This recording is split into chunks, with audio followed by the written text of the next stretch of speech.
In the sleepy village of St. Mary Mead, a priceless sapphire brooch vanishes under the glittering chandeliers of Harrow Manor's charity gala, leaving top constables baffled and whispers of scandal in the air. Was it the haughty earl with debts? Piling high, the glamorous heiress hiding a shameful secret, or the nervous maid who dropped a tray at the wrong moment? Only Miss Jane Marple, the unassuming spinster with a razor-sharp mind, sees the clues others miss: a smudge of rouge, a scratched sill, a hidden ledger. As shadows of blackmail and betrayal unravel, can she untangle a web of greed and deceit before the thief strikes again? Dive into a mystery where every glance hides a motive, and the truth is as elusive as the missing jewel. Chapter 1. The vanishing heirloom. The sun dipped low over St. Mary Mead, casting a golden glow across the village's thatched roofs and tidy gardens. Miss Jane Marple sat in her favorite armchair by the window of her cozy cottage, her knitting, needles clicking rhythmically as she worked on a pale blue shawl. The air carried the faint scent of lavender from her garden, and the distant chime of the church clock marked 5 o'clock. It was a tranquil evening, the kind that usually lulled the village into a gentle slumber. But tranquility, Miss Marple, new was often a veneer, hiding secrets as delicate as the lace she wove. She glanced up from her knitting, her sharp blue eyes catching a flicker of movement beyond the hedge. Mrs. Clement, the vicar's wife, was hurrying up the garden path, her face flushed and her hat slightly askew.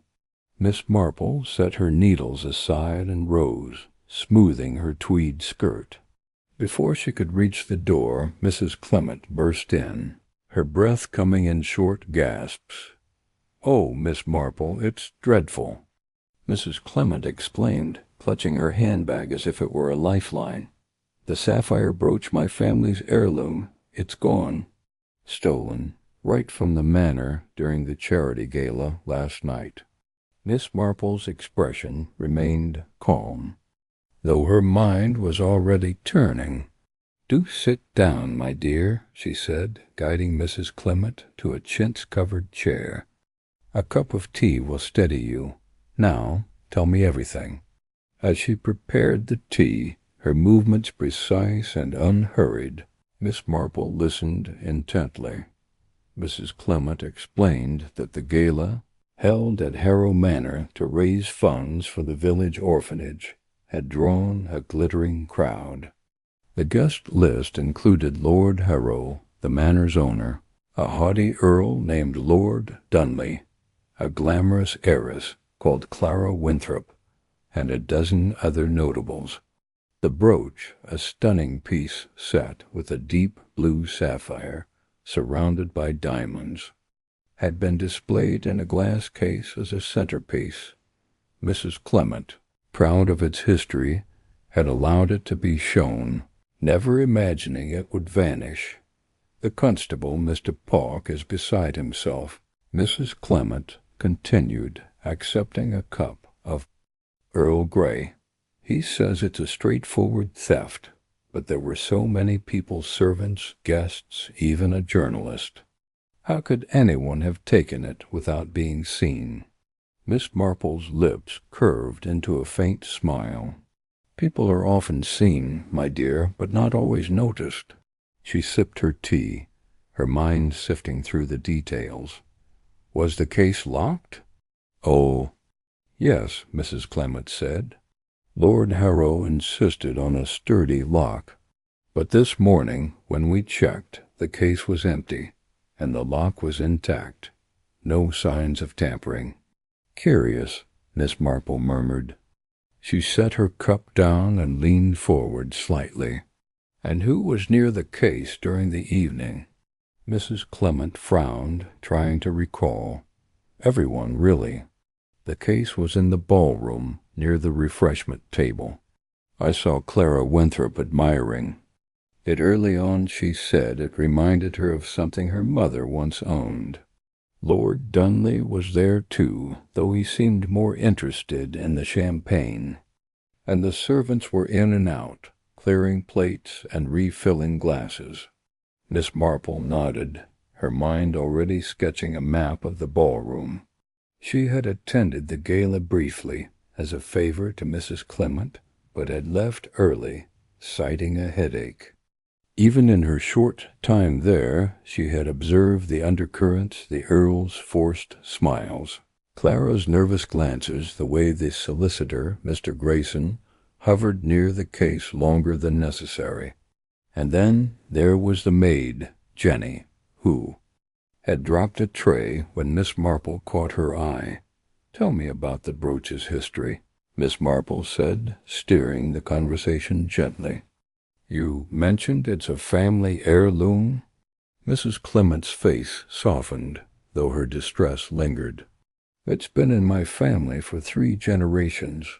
My great-grandmother received it from a duke, or so the story goes.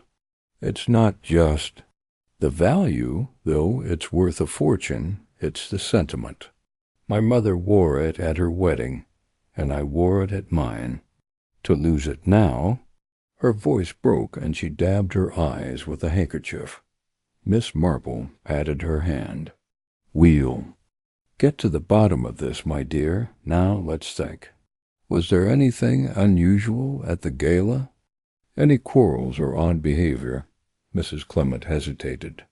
"Well, there was a moment when Lord Dunley and Mr. Grayson seemed to argue near the terrace doors.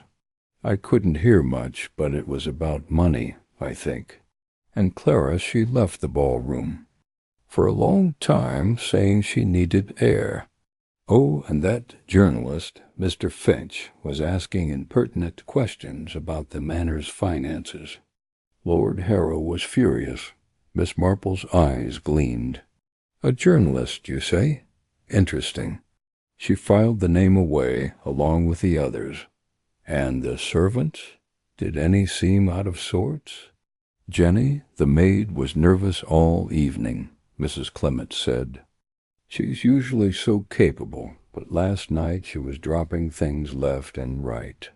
I thought it was just the pressure of the event." "Perhaps," Miss Marple said, her tone non-committal. She rose and crossed to the window, glancing out. At the village green, where children played and a few villagers strolled.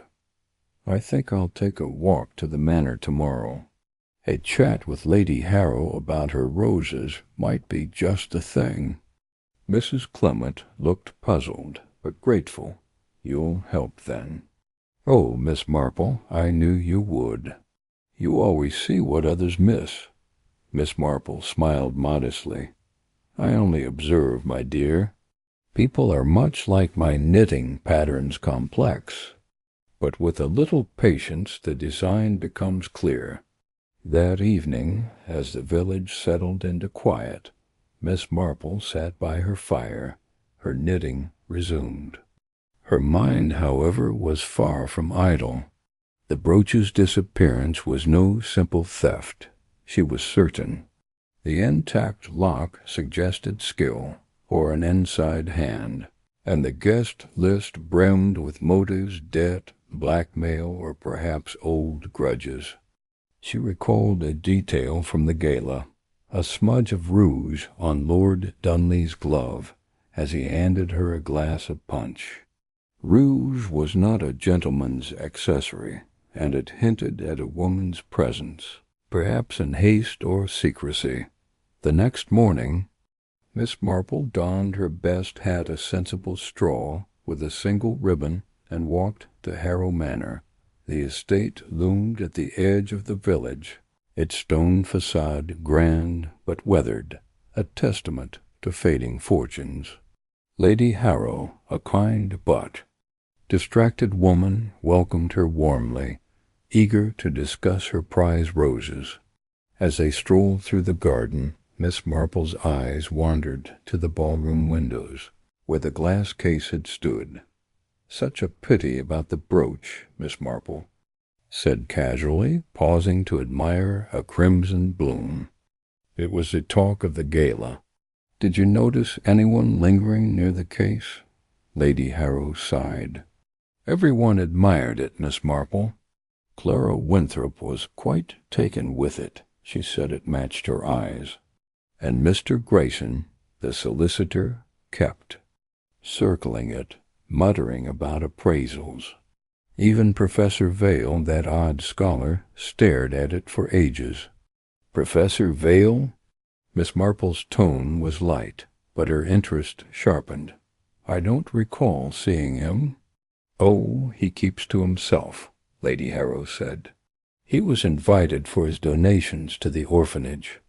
A quiet man, always scribbling. In his notebook. Miss Marple nodded, storing the name. As they passed the study window, she noticed a faint scratch on the sill, barely visible. Your gardeners are so diligent, she said, deflecting. No weeds in sight.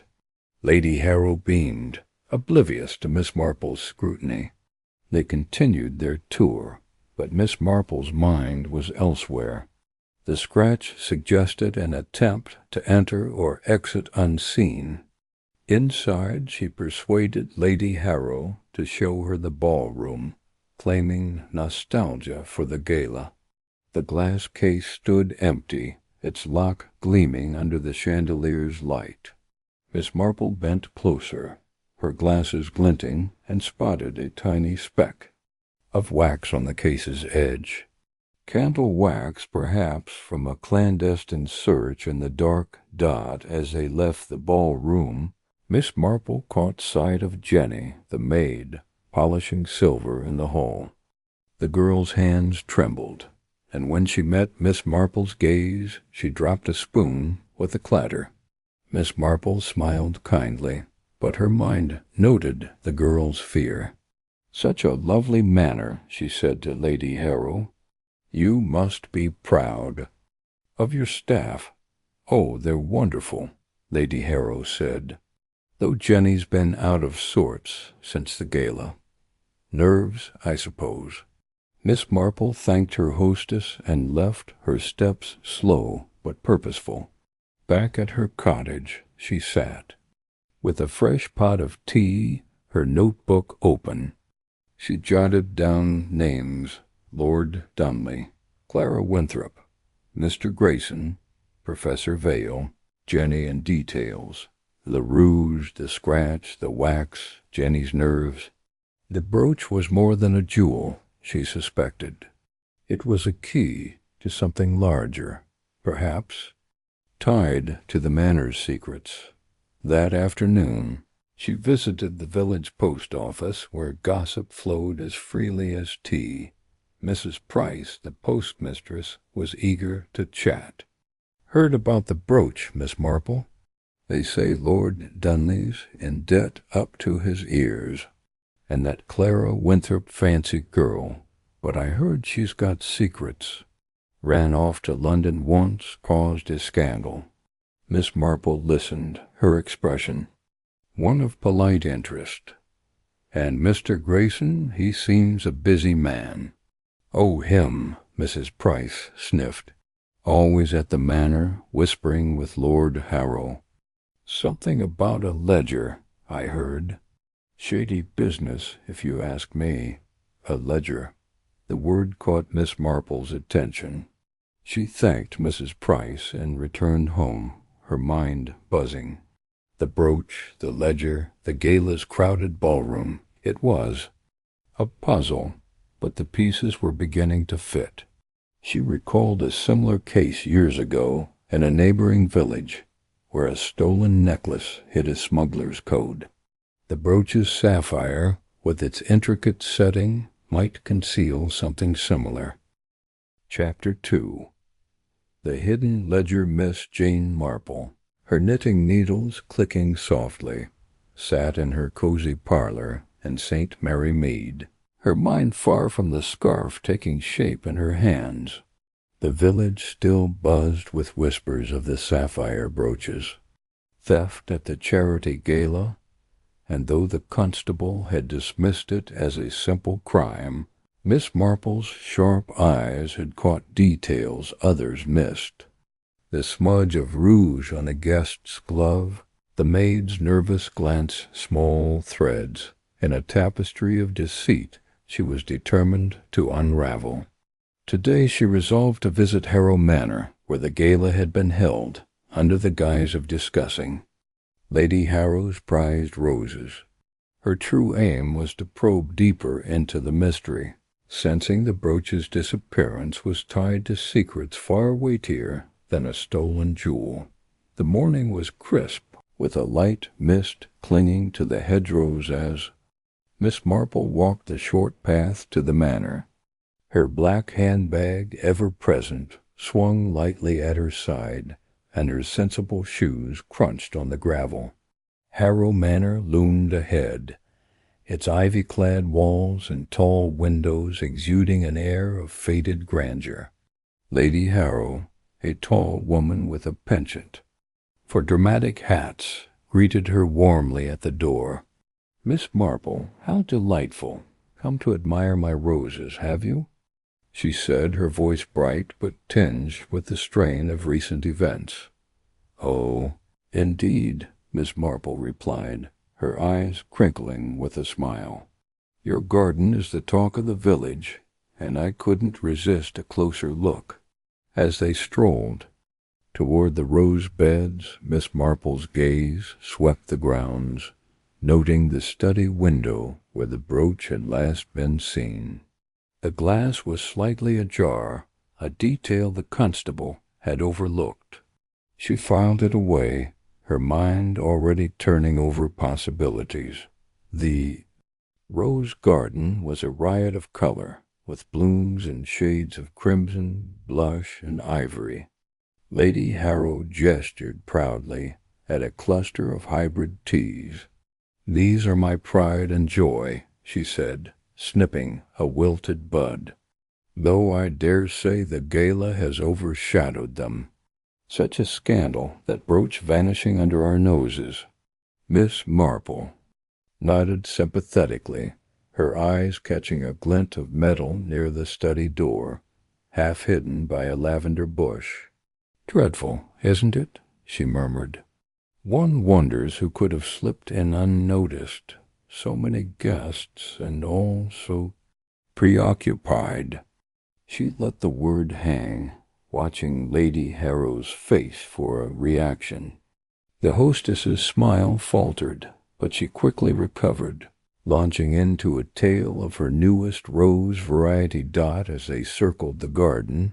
Miss Marple steered the conversation toward the gala's attendees. "Such a distinguished crowd," she remarked. "The Earl, of course, and that charming heiress, Miss Clara. And wasn't there a solicitor present? And Mr. Grayson, I believe?" Lady Harrow's fingers tightened on her pruning shears. "Oh, yes, Mr. Grayson. Always hovering about the Earl, muttering about investments. Dull man, really." Her tone was dismissive, but Miss Marple noted the slight tremor in her voice. The mention of the Earl and Grayson together seemed to unsettle her. They paused near the study door, where Miss Marple bent to admire a low-growing rose, her eyes scanning the ground. There in the soft earth was a chipped lock-pick, its tip bent as if used clumsily. She straightened, her expression unchanged, but her mind raced. A professional thief would hardly leave such a clue. This suggested an amateur, someone desperate or inexperienced. "What a lovely spot," she said, gesturing vaguely at the roses. "You must keep the study locked with such treasures inside." Lady Harrow laughed, a touch too loudly. "Oh, the study's more my husband's domain. Old papers, dusty ledgers, nothing of interest." But her eyes darted to the window, and Miss Marple noted the lie. The study, she was certain, held more than dusty papers dot as they returned to the house for tea. Miss Marple overheard a heated exchange from an open window above. The Earl's voice, sharp with anger, cut through the air. "That ledger must be found, Grayson. If it falls into the wrong hands, we're ruined." The solicitor's reply was too low to catch, but the urgency in the Earl's tone confirmed Miss Marple's suspicions. The brooch was no mere trinket. It was tied to something far more valuable, a ledger, perhaps, that held secrets worth stealing. In the drawing-room, Lady Harrow poured tea, her hands steady, but her chatter a fraction too bright. Miss Marple sipped her Darjeeling, her mind piecing together fragments. The Earl's financial troubles were no secret in the village. Whispers of unpaid debts and a failing estate had circulated for months.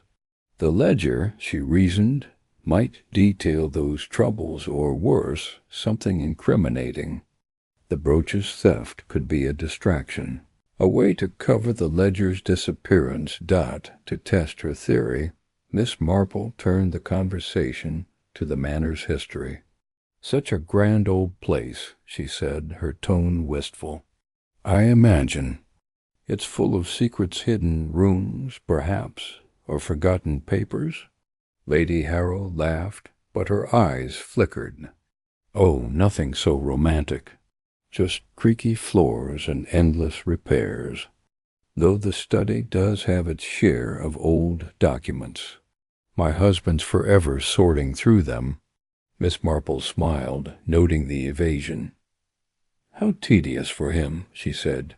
"I suppose the butler helps? Such a reliable man, your Mr. Finch." The mention of the butler seemed to catch Lady Harrow off guard. "Finch? Oh, yes, he's been with us for years. Knows every corner of the manor." Her voice was tight, and Miss Marple sensed an opportunity. After tea, she excused herself to the powder-room, taking a deliberate detour past the study. The door was ajar, and the butler, Finch, was inside, polishing a desk. His movements were precise, but his eyes darted nervously as Miss Marple approached. "Good afternoon, Mr. Finch," she said brightly. "Such a lovely desk. Mahogany, isn't it? I imagine it holds all sorts of important papers." Finch's polishing cloth paused. "Just the usual, ma'am," he said, his tone guarded. "Bills, letters, that sort of thing."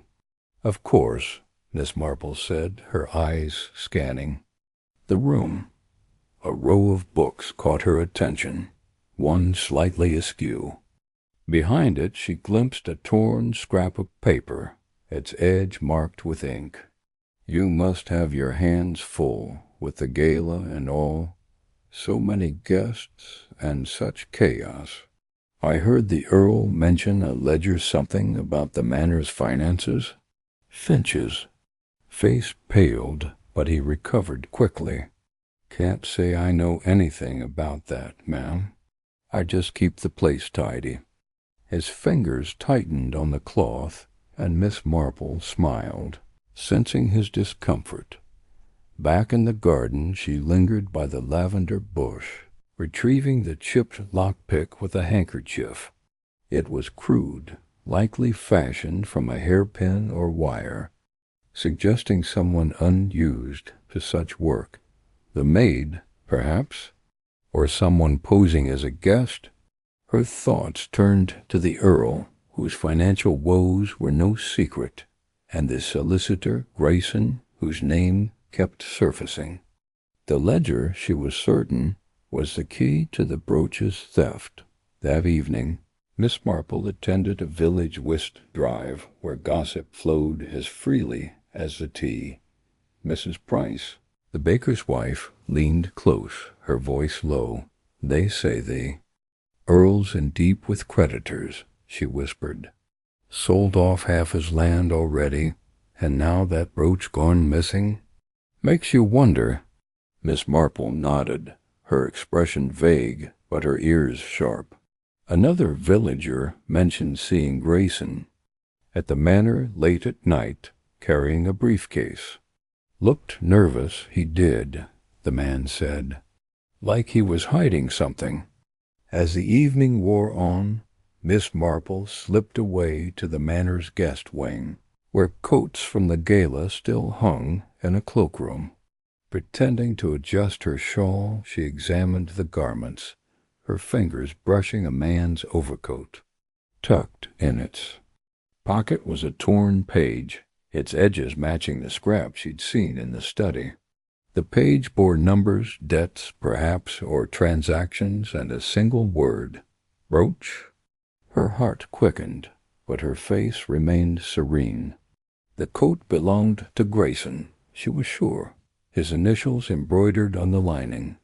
The ledger, the brooch, the Earl's debts, it was all connected, and Grayson was at the heart of it. But why steal the brooch? Was it to sell or to hide what the ledger revealed? Miss Marple returned home, her mind a whirl of connections. The chipped lockpick suggested an amateur, yet Grayson's involvement pointed to calculation.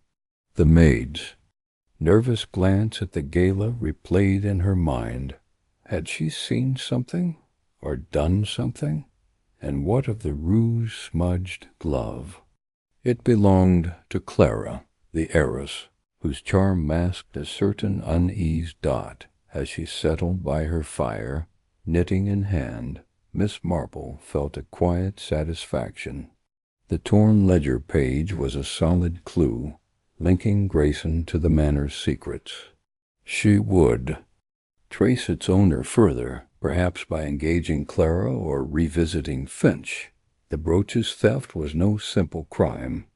It was a thread in a larger web, one she would unravel with her usual patience. For now she was content to let the village sleep, unaware of the sharp mind piecing together its shadows. The next day Miss Marple rose early, her plan clear. She would return to the manor, perhaps to inquire about a lost handkerchief, and keep her eyes open for more signs of the ledger. Grayson's role was evident, but the maid, Clara, and even Finch warranted watching. The lockpick, the torn page, the Earl's anger, they were pieces of a puzzle, and Miss Marple was determined to see the whole picture.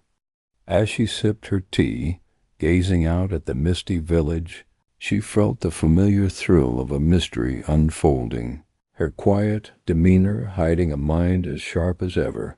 The manor was quiet when she arrived, the morning sun casting long shadows across the lawn. Lady Harrow was out, but Finch admitted her, his expression wary. "Just looking for a handkerchief I might have left," Miss Marple said, her tone apologetic. "I do hate to be a bother." "No bother, ma'am," Finch said, though his eyes followed her closely. She wandered toward the cloakroom, pausing to admire a portrait of the Earl's father, whose stern face seemed to watch her. The cloakroom was dim, the coats undisturbed. Since the gala, she checked Grayson's coat again, finding nothing new, but a woman's shawl caught her eye, Clara's, by its embroidered initials. A faint scent of rouge clung to it, and Miss Marple's lips pursed. The glove, the shawl, Clara was involved, but how? As she left the cloakroom, she heard a creak from the study. Finch was there, rearranging papers, but his movements were hurried. "Finding everything in order, Mr. Finch?" she asked, her voice mild. He started, dropping a pen. "Just tidying, ma'am. Nothing out of the ordinary." "Of course," she said, her eyes catching a glimpse of a locked drawer in the desk. "Such a busy household. I imagine you see all sorts of comings and goings." Finch muttered something non-committal, and Miss Marple smiled, retreating to the hall. "The locked?" Dre nagged at her. If the ledger was hidden, it might be there or already gone. She needed to speak to Clara, whose unease at the gala suggested more than idle nerves. That afternoon, Miss Marple invited Clara for tea at her cottage, framing it as a chance to discuss village charities. Clara arrived, her glamorous air tempered by a slight pallor. "So kind of you to invite me," she said, her smile tight. "St. Mary Mead is charming, but rather quiet after London."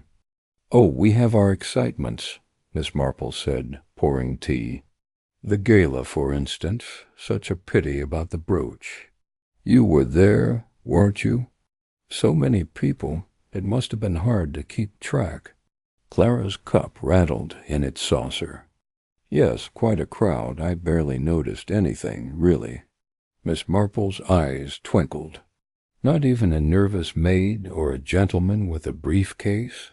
I do find people so fascinating, don't you?" Clara's laugh was brittle. "I suppose so, but I'm afraid I'm not much for noticing details." They chatted on, but Miss Marple's gentle probing yielded little more. Clara's unease was palpable, though, and when she left, Miss Marple noticed a small sketchbook in her handbag, its edge visible as she adjusted her shawl. Was it like the one in the study with the torn page? That evening Miss Marple sat by her window, watching the village settle into dusk. The ledger was the key, she was certain, but its contents remained elusive. Grayson's involvement, Clara's nerves, the maid's glance, the chipped lockpick, they formed a pattern, but not yet a picture. She resolved to visit the vicarage tomorrow, where village records might shed light on the manor's finances. For now she was content with her progress, the torn page a tangible step toward the truth. The next morning she called on the vicar, who was sorting parish accounts. "Such a lot of history in these old books," she said, peering at a dusty ledger. "I don't suppose you have anything on the manor's old deeds? I'm ever so curious about its past." The vicar, eager to please, pulled out a volume from the 1800s. "Not much, I'm afraid," he said. "But there's mention of a trust tied to the Earl's family, something about a sapphire heirloom. Odd, isn't it, with the brooch stolen?" Miss Marple's eyes gleamed. "Very odd," she agreed, scanning the page. The trust mentioned a ledger kept in the manor's study, detailing payments to a mysterious beneficiary. Was this what Grayson sought? And why steal the brooch, if the ledger was the prize? As she left the vicarage, she passed the manors gates, where a delivery boy was handing a parcel to Finch. The butler's hand shook slightly, and Miss Marple's mind flashed to the lockpick. Was Finch more than a bystander? She smiled to herself, her steps light despite the weight of her thoughts. The ledger's secrets were close, and with them the truth of the brooch's theft. For now she would watch, listen, and wait, her quiet presence a trap for the unwary. The day unfolded with small revelations. At the village shop, Mrs. Price mentioned seeing Grayson arguing with a stranger near the station, a man with a scarred hand. "Looked like trouble," she said. Miss Marple nodded, her mind adding the stranger to her web of clues. Was he a buyer for the brooch, or another player in Grayson's scheme? By evening she returned to the manor, this time with Mrs. Bantry, who was eager to discuss the harvest festival. As they chatted in the hall, Miss Marple's eyes strayed to the study door, now locked. She excused herself, citing a need for fresh air, and slipped into the garden. The lavender bush was undisturbed, but nearby she found a fresh footprint, too large for the maid's, Grayson's, or the stranger's. Back home she lit her fire and resumed her knitting, her thoughts racing.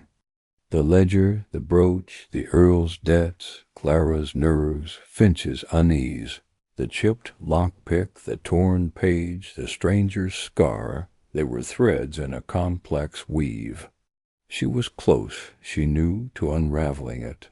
Tomorrow she would press Finch further, perhaps with a question about the study's locked drawer. For now she was satisfied, the torn page a beacon guiding her toward the truth dot as the village slept. Miss Marple's mind worked on, piecing together the shadows of St. Mary Mead. The ledger's secrets, she sensed, would reveal not just the thief, but a deeper betrayal. Her needles clicked, a steady rhythm against the night, as she waited for the next piece to fall into place.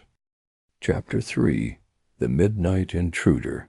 The night was unusually still in St. Mary Mead, the kind of quiet that seemed to hold its breath, as if the village itself were waiting for something to happen. Miss Jane Marple sat by her cottage window, her knitting, needles idle in her lap, her sharp eyes fixed on the darkened silhouette of Harrow Manor across the lane. Sleep had eluded her, not from any particular worry, but from a restless curiosity that often kept her awake when a puzzle was afoot. The theft of Mrs. Clement's sapphire brooch at the charity gala had stirred the village, and though the local constable, Sergeant Pauck, had dismissed it as a petty crime, Miss Marple knew better. There was a thread of something deeper here, a tangle of motives and secrets that she was only beginning to unravel. The manor's lights had long since dimmed, its grand windows now black against the moonlit stone. Most of the guests from the gala had departed, but a few lingered, their presence noted by Miss Marple's meticulous mental catalogue. The haughty Earl of Dunley, with his polished manners and shadowed eyes, Clara Vane, the glamorous heiress, whose nervous fidgeting betrayed more than her poised smile, Mr. Grayson, the solicitor with a reputation for slippery dealings, and Professor Vale, the reclusive scholar who had slipped into the gala almost unnoticed. Each carried a piece of the puzzle, and Miss Marple was determined to fit them together. Her thoughts were interrupted by a faint movement in the manor's garden. A shadow, quick and deliberate, darted from the hedgerow toward the side of the house. Miss Marple leaned closer to the window, her breath fogging the glass. The figure was slight, cloaked in dark clothing, and moved with a purpose that suggested familiarity with the grounds. They paused at the study window, the same room, where Miss Marple had earlier spotted a chipped lockpick near the door.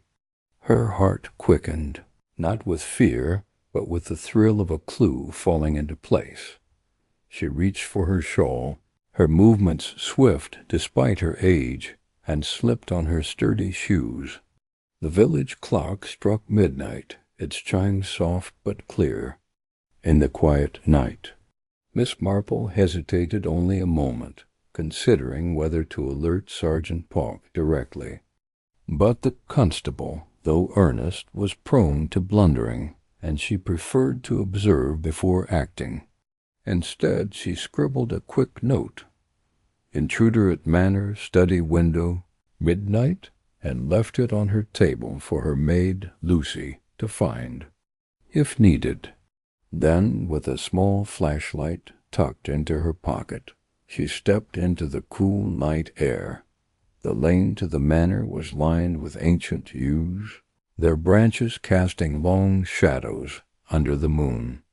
Miss Marple moved quietly, her steps muffled by years of practice in navigating village intrigues without drawing attention. She kept to the edge of the path, her eyes fixed on the manor's garden. The figure was still there, now crouched by the study window, fumbling with something, perhaps a tool, to pry it open. The window was low, its latch old and prone to sticking, As Miss Marple had noted during her earlier visit under the guise of admiring Lady Harrow's roses, she crept closer, using a stone bench as cover. A figure stood, revealing a glimpse of a young man's profile, Tom, the footman, who had been serving drinks at the gala with a nervous energy that had caught her eye. His hands were busy with a bundle, something wrapped in cloth, and he glanced around furtively before slipping through the window into the study. Miss Marple's lips pursed. Tom was no master criminal. His movements were too hesitant, his posture too tense. He was acting on someone else's orders, she was certain, rather than follow him inside. A risky move even for her, she circled to the front of the manor, where a side door was often left unlocked for late-night deliveries. The door creaked softly as she eased it open, and she paused, listening for any sign of alarm. The house was silent, save for the faint tick of a grandfather clock in the hall. She moved toward the study, her flashlight casting a narrow beam.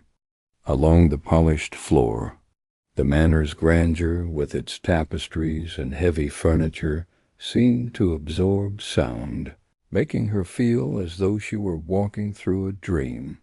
The study door was ajar, and a faint rustle came from within. Miss Marple pressed herself against the wall, peering through the crack. Tom was at the desk, his hands trembling as he rifled through drawers. The bundle he'd carried lay open on the floor, a leather-bound ledger, its pages yellowed and edges frayed. Miss Marple's eyes narrowed. The ledger, rumored to hold secrets of the manor's finances, was the same one she'd overheard the Earl and Mr. Grayson discussing. Its reappearance here, in Tom's hands, was no coincidence.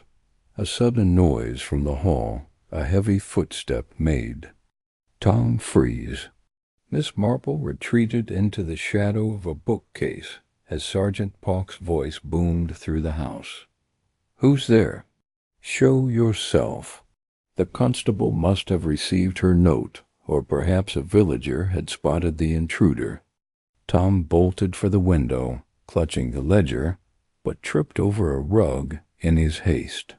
The ledger skidded across the floor, landing near Miss Marple's feet.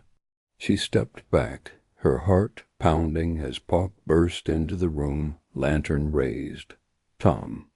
"What's this, then?" Pock's voice was a mix of triumph and confusion.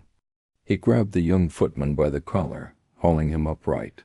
Tom's face was pale, his eyes wide with panic. I was just fetching something, sir. A gift for Miss Vane. I didn't mean no harm." Miss Marple, still hidden, watched closely. Tom's excuse was flimsy, and Pock's skeptical frown showed he wasn't buying it. But what caught her attention was Tom's boots caked with mud, despite the garden's dry soil. The manor's grounds hadn't seen rain in days, and the earth outside the study window was parched. Wherever Tom had been, it wasn't the garden. He was lying, and not just about the ledger. Pock, oblivious to the clue, marched Tom toward the door, the ledger tucked under his arm. "You're coming with me, lad. We'll sort this out at the station." As they left, Miss Marple emerged from her hiding place, her mind racing. She bent to examine the floor where the ledger had fallen. A single page, torn and crumpled, lay caught against the desk leg. She picked it up, smoothing it carefully. It was covered in tight, precise handwriting, numbers, dates, and names, some familiar. The Earl's name appeared repeatedly, alongside. Sums that suggested debts far larger than his proud demeanor let on. She tucked the page into her sleeve, a habit from years of discreet investigations. The ledger's contents would need closer study, but for now she had enough to confirm her suspicions. Tom was a pawn, not the thief. Someone had sent him to retrieve the ledger, likely to keep its secrets from surfacing. The brooch, she suspected, was tied to the same web of deceit, but its whereabouts remained elusive. Miss Marple slipped out of the manor as quietly as she'd entered, returning to her cottage before Pawk's lantern could sweep the grounds. She sat by her fire, the torn ledger page spread before her. The numbers told a story of desperation, loans, payments, and promises broken. The Earl's financial woes were deeper than she'd guessed, and the ledger's sudden reappearance suggested someone was trying to control the narrative. But who? The next morning the village buzzed with news of Tom's arrest. Mrs. Clement, ever eager for gossip, arrived at Miss Marple's cottage with a tray of scones and a flood of questions. "Jane, have you heard? They caught young Tom sneaking about the manor. Sergeant Pawk says he's the thief, but I can't believe it. He's such a nice boy, always so polite at the gala." Miss Marple smiled, pouring tea with a steady hand. "People can surprise us, Margaret, but I wonder if Tom was acting alone. He doesn't strike me as the sort to mastermind a theft." Mrs. Clement's eyes widened. "You think someone put him up to it? Oh, Jane, you always see things others miss. Who could it be? That dreadful Earl, perhaps? Or that heiress, Clara Vane? She's got a sharp look about her, for all her charm." Miss Marple chuckled softly, her mind already sifting through possibilities. "Let's not jump to conclusions. Tom's a good lad, but he's young and easily swayed. I suspect he was doing someone else's bidding. The question is, whose?" She spent the day quietly, tending her garden and chatting with neighbors, all the while piecing together fragments of the night's events. By afternoon she'd learned that Tom had been released on bail, his mother swearing he'd never steal. Miss Marple visited the footman's mother, Mrs. Lane, under the pretense of borrowing a recipe. The poor woman was in tears, wringing her hands as she defended her son. "He's no thief, Miss Marple," Mrs. Lane said, her voice trembling. "Tom said he was fetching something for Miss Vane, a gift, he called it. But he wouldn't say more, not even to me. He's scared, I can tell." Miss Marple patted her hand, her expression kind but her eyes sharp. "Don't worry, Mrs. Lane. I'm sure the truth will come out. Tom's a good boy at heart." Back at her cottage, Miss Marple sat with her knitting, her thoughts circling back to Tom's muddy boots. The mud suggested he'd been somewhere else before the manor, perhaps. A meeting place where he'd received instructions. The ledger, the brooch, the Earl's debts, Clara's nervousness, all were connected, she was sure. But the key was Tom's mysterious employer, someone with enough influence to bend a young footman to their will. That evening she attended a village meeting at the vicarage, where the theft was the main topic. Sergeant Pawk, puffed up with self-importance, recounted Tom's capture, omitting Miss Marple's role entirely. "We've got the ledger, and young Tom's in hot water," he said. "But the brooch is still missing. Likely he's hidden it somewhere." Miss Marple listened, her face serene but her mind racing. She noted Clara Vane's absence from the meeting, unusual for someone so keen to maintain her social standing. The Earl was there, though, his face pale and his hands restless. He avoided her gaze, which only deepened her suspicion. After the meeting, she lingered, chatting with Lady Harrow about the gala's floral arrangements. "Such lovely roses," Miss Marple said, steering the conversation toward the manor's staff. "Young Tom must be a great help around the grounds." Lady Harrow sighed. He was until this nonsense. I can't believe he'd steal, but he's been jumpy lately. Always whispering with that solicitor, Mr. Grayson, in corners. Miss Marple's eyes gleamed behind her spectacles. Mr. Grayson, you say? How curious. She returned home, her mind buzzing. Grayson, with his evasive manner and glinting safe, was a likely candidate for Tom's employer. But why the ledger and not the brooch? And where had Tom been before the manor? She resolved to visit the station the next day, hoping to coax more. From Tom himself, the following morning, she arrived at the police station with a basket of homemade jam, a pretext for her visit. Sergeant Pauk, flattered by the gesture, allowed her to speak with Tom in his cell. The young footman looked haggard, his eyes red from lack of sleep. "Miss Marple," he whispered, "I didn't steal nothing. I swear it." "I believe you." "Tom," she said gently, "but you must tell me the truth. Who sent you to the study, and where were you before?" Tom hesitated, his gaze darting to the door. Finally he leaned close, his voice barely audible. "It was Mr. Grayson," he said. "To get the ledger, said it was important for the manor. I met him at the old mill by the stream. That's all I know, I swear." Miss Marple nodded, her face calm but her mind alight. The old mill, with its damp earth, explained the muddy boots. Grayson was indeed pulling strings, but the brooch's absence suggested another layer to the scheme. She thanked Tom, promising to speak to Pauk on his behalf, though she knew the real work lay ahead. As she left the station, the village clock chimed noon. Miss Marple walked home, her steps light despite the weight of the mystery. Grayson's involvement was a breakthrough, but the brooch remained out of reach. She suspected it was still at the manor, hidden by someone who knew its true value not just as a jewel, but as a key to the ledger's secrets.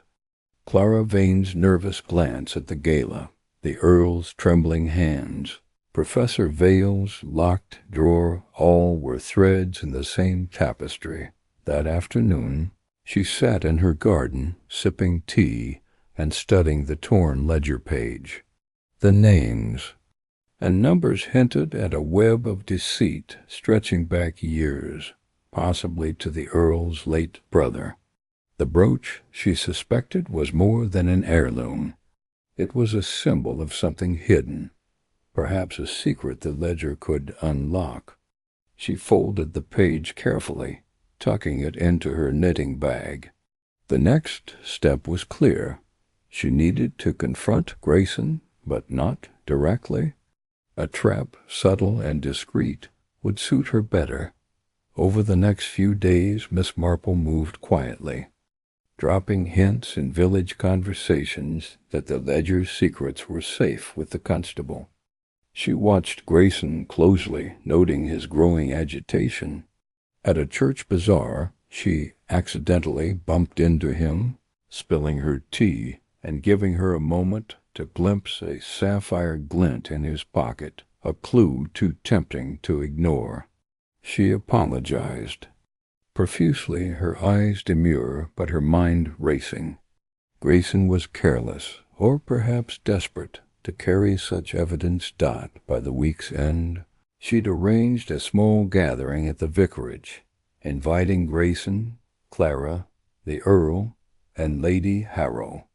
Ostensibly it was to discuss the gala's success, but Miss Marple had other plans. She mentioned the ledger casually, watching Grayson's reaction. His face paled, and he excused himself early, claiming a headache. Miss Marple smiled to herself, satisfied with the seed she'd planted. That night she watched the manor again, her instincts telling her Grayson would act. Sure enough, a figure slipped into the garden, heading for the study. She alerted Pauk, who caught Grayson red-handed, searching for the ledger.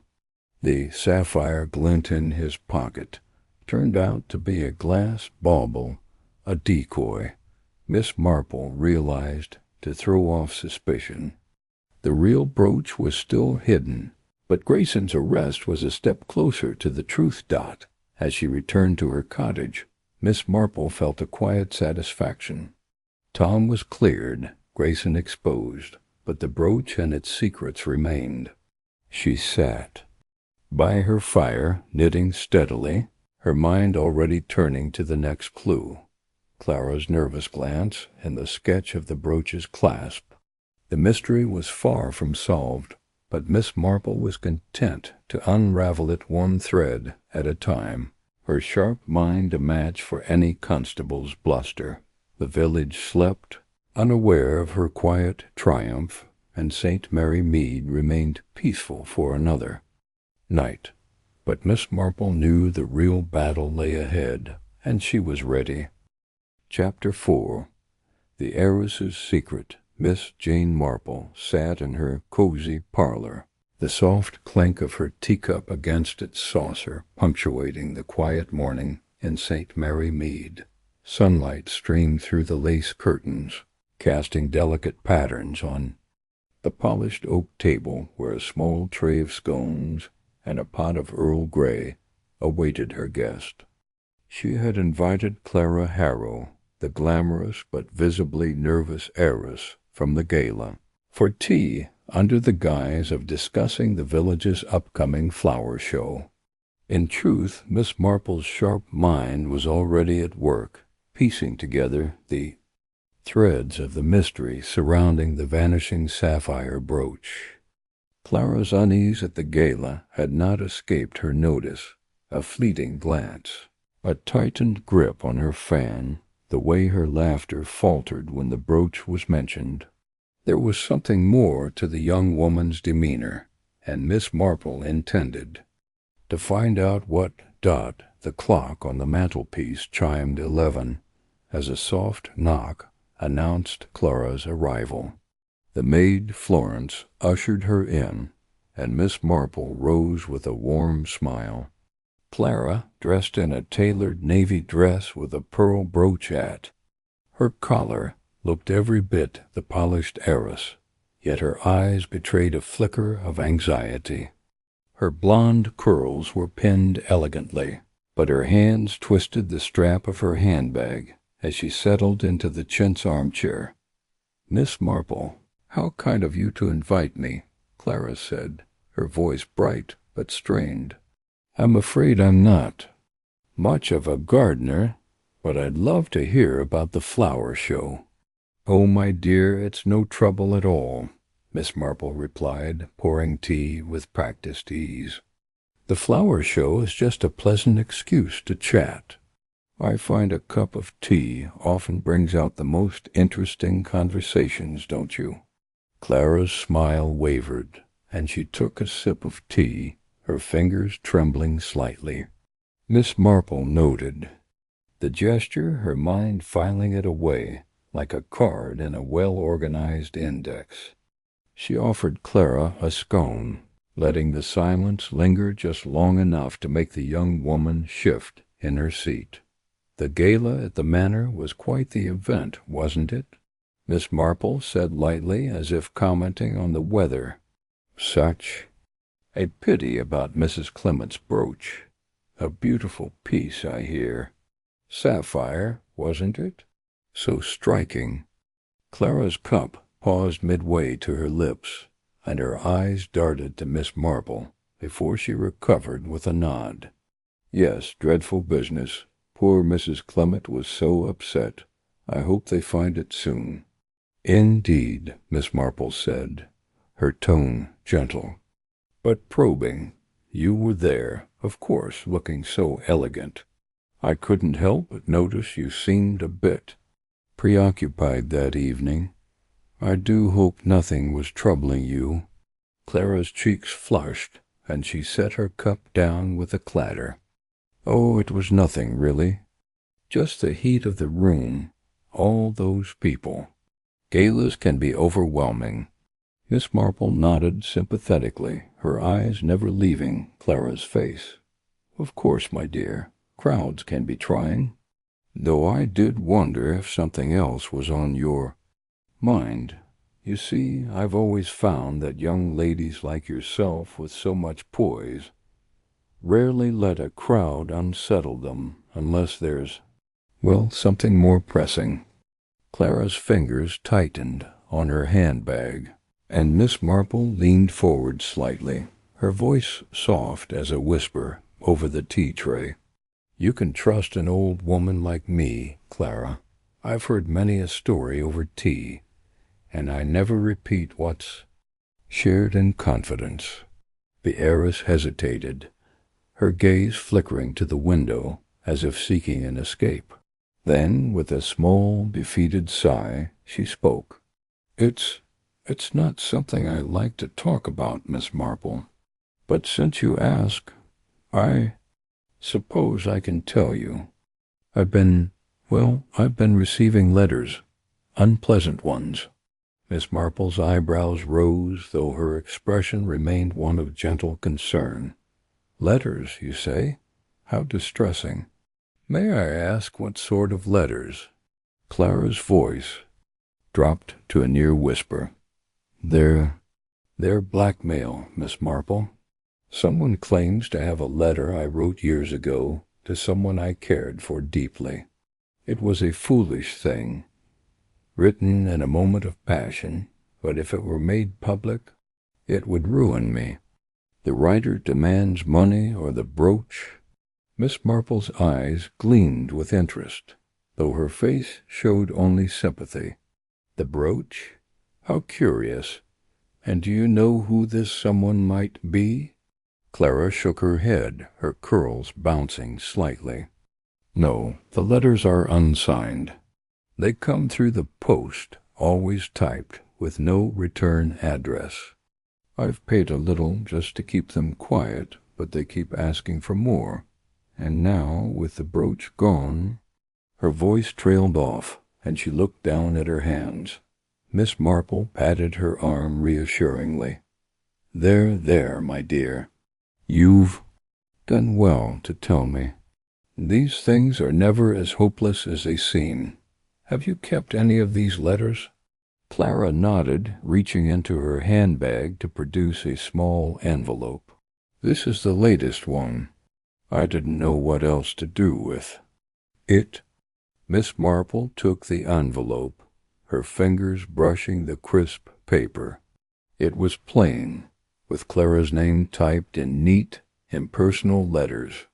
Inside a single sheet read, Pay £500 by Friday, or the letter goes to the papers. You know what it will cost you. No signature, no flourish, just cold, calculated words. Miss Marple tucked the note into her pocket, her mind already turning over the implications. Blackmail was a nasty business, and its connection to the brooch suggested a deeper web than she'd first imagined. Thank you, Clara, she said softly. I'll keep this safe. Now, let's talk of lighter things. Tell me, have you ever tried growing roses? They're quite forgiving, you know. Clara managed a weak smile, grateful for the change of subject, and the conversation drifted to safer waters. But Miss Marple's thoughts were far from roses. The blackmail letter pointed to someone close to the gala, someone who knew the brooches. Value, not just in pounds, but in secrets. And Clara's mention of a letter tied someone she cared for deeply, hinted at a personal connection, perhaps to the Manners family. The Earl's late brother, Robert Harrow, had owned the brooch before his untimely death in a hunting accident. Could Clara's letter be linked to him? Miss Marple resolved to find out, after Clara left, promising to return for the flower show. Miss Marple sat back, her knitting needles clicking rhythmically as she thought. The blackmailer was bold, using the gala's chaos to their advantage.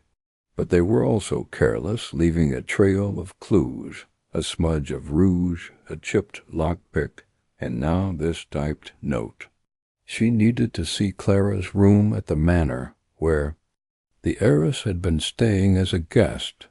If the scandalous letter existed, it might be hidden there, along with other secrets. Miss Marple donned her hat and shawl, her steps purposeful as she made her way to the manor. Lady Harrow, ever gracious, welcomed her with a smile, assuming the visit was about gardening. Miss Marple, how delightful. Have you come to see the roses again? Oh, indeed, Lady Harrow, Miss Marple replied, her eyes twinkling. But I also wondered if I might have a word with your housekeeper. I'm thinking of hiring a new maid, and I'd love her advice. Lady Harrow, unsuspecting, summoned Mrs. Bates, the housekeeper, who was only too happy to oblige. Miss Marple, with her knack for disarming even the sternest souls, soon had Mrs. Bates chatting about the manor's staff and guests. Miss Clara's been a bit out of sorts, Mrs. Bates confided as they walked toward the guest wing.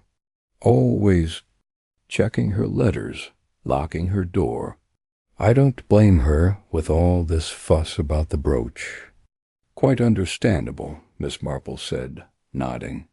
Might I see her room? Just to get a sense of how you manage such a large house. It's all so fascinating.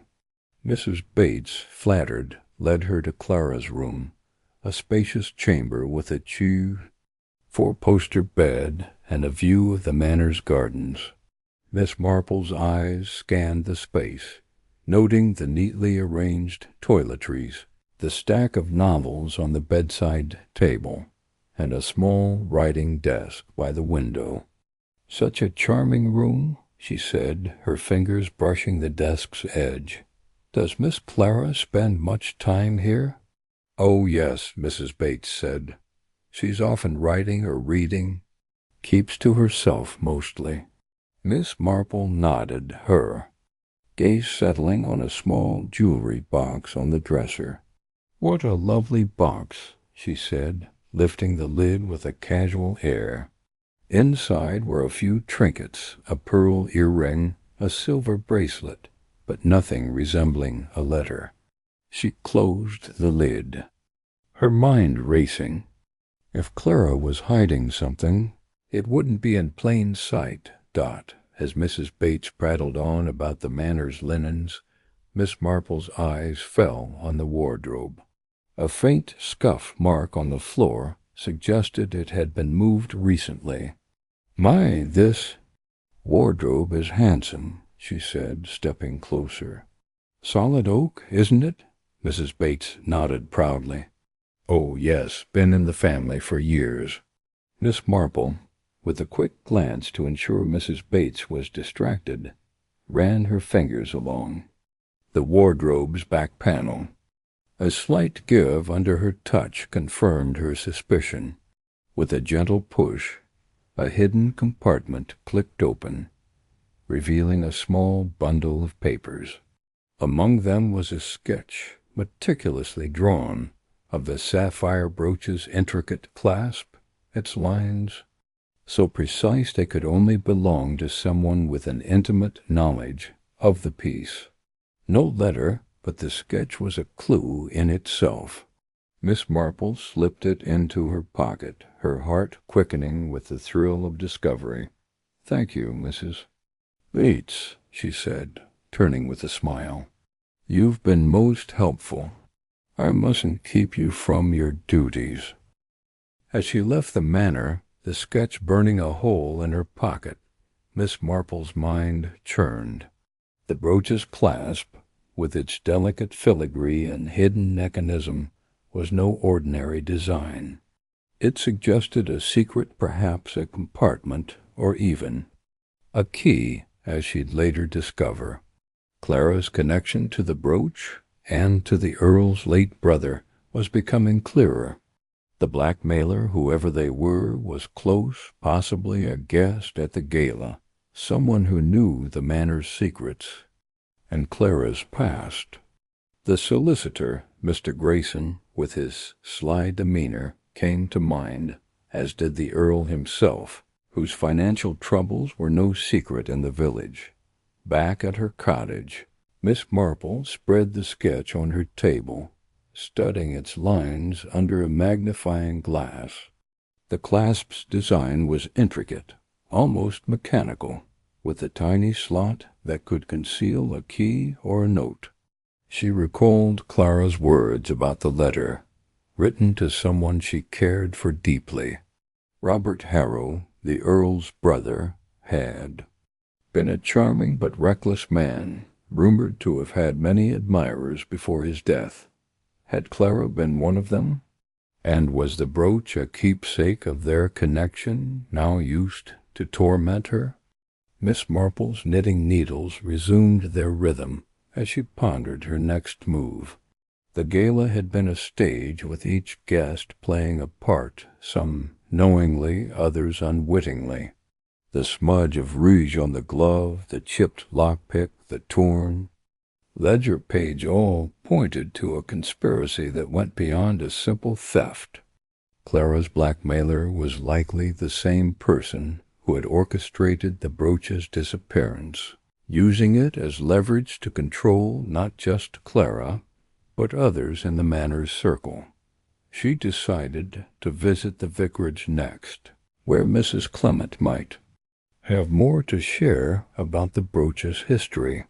As she walked through St. Mary Mead, the village bustling with its usual rhythm children, playing by the green, the postman making his rounds, Miss Marple felt a quiet satisfaction.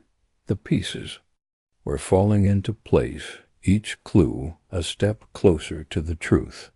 The blackmailer was clever, but they had underestimated the unassuming spinster with her sharp eyes and sharper mind dot at the vicarage. Mrs. Clement welcomed her with a tired smile. The loss of the brooch had taken its toll, and she was eager to talk. Over another pot of tea, Miss Marple steered the conversation to the brooch's origins.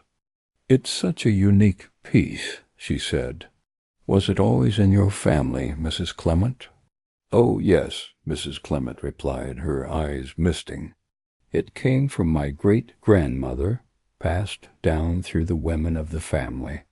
Robert Harrow wore it once, you know, when he was engaged to a girl from London, but after his accident it came back to us.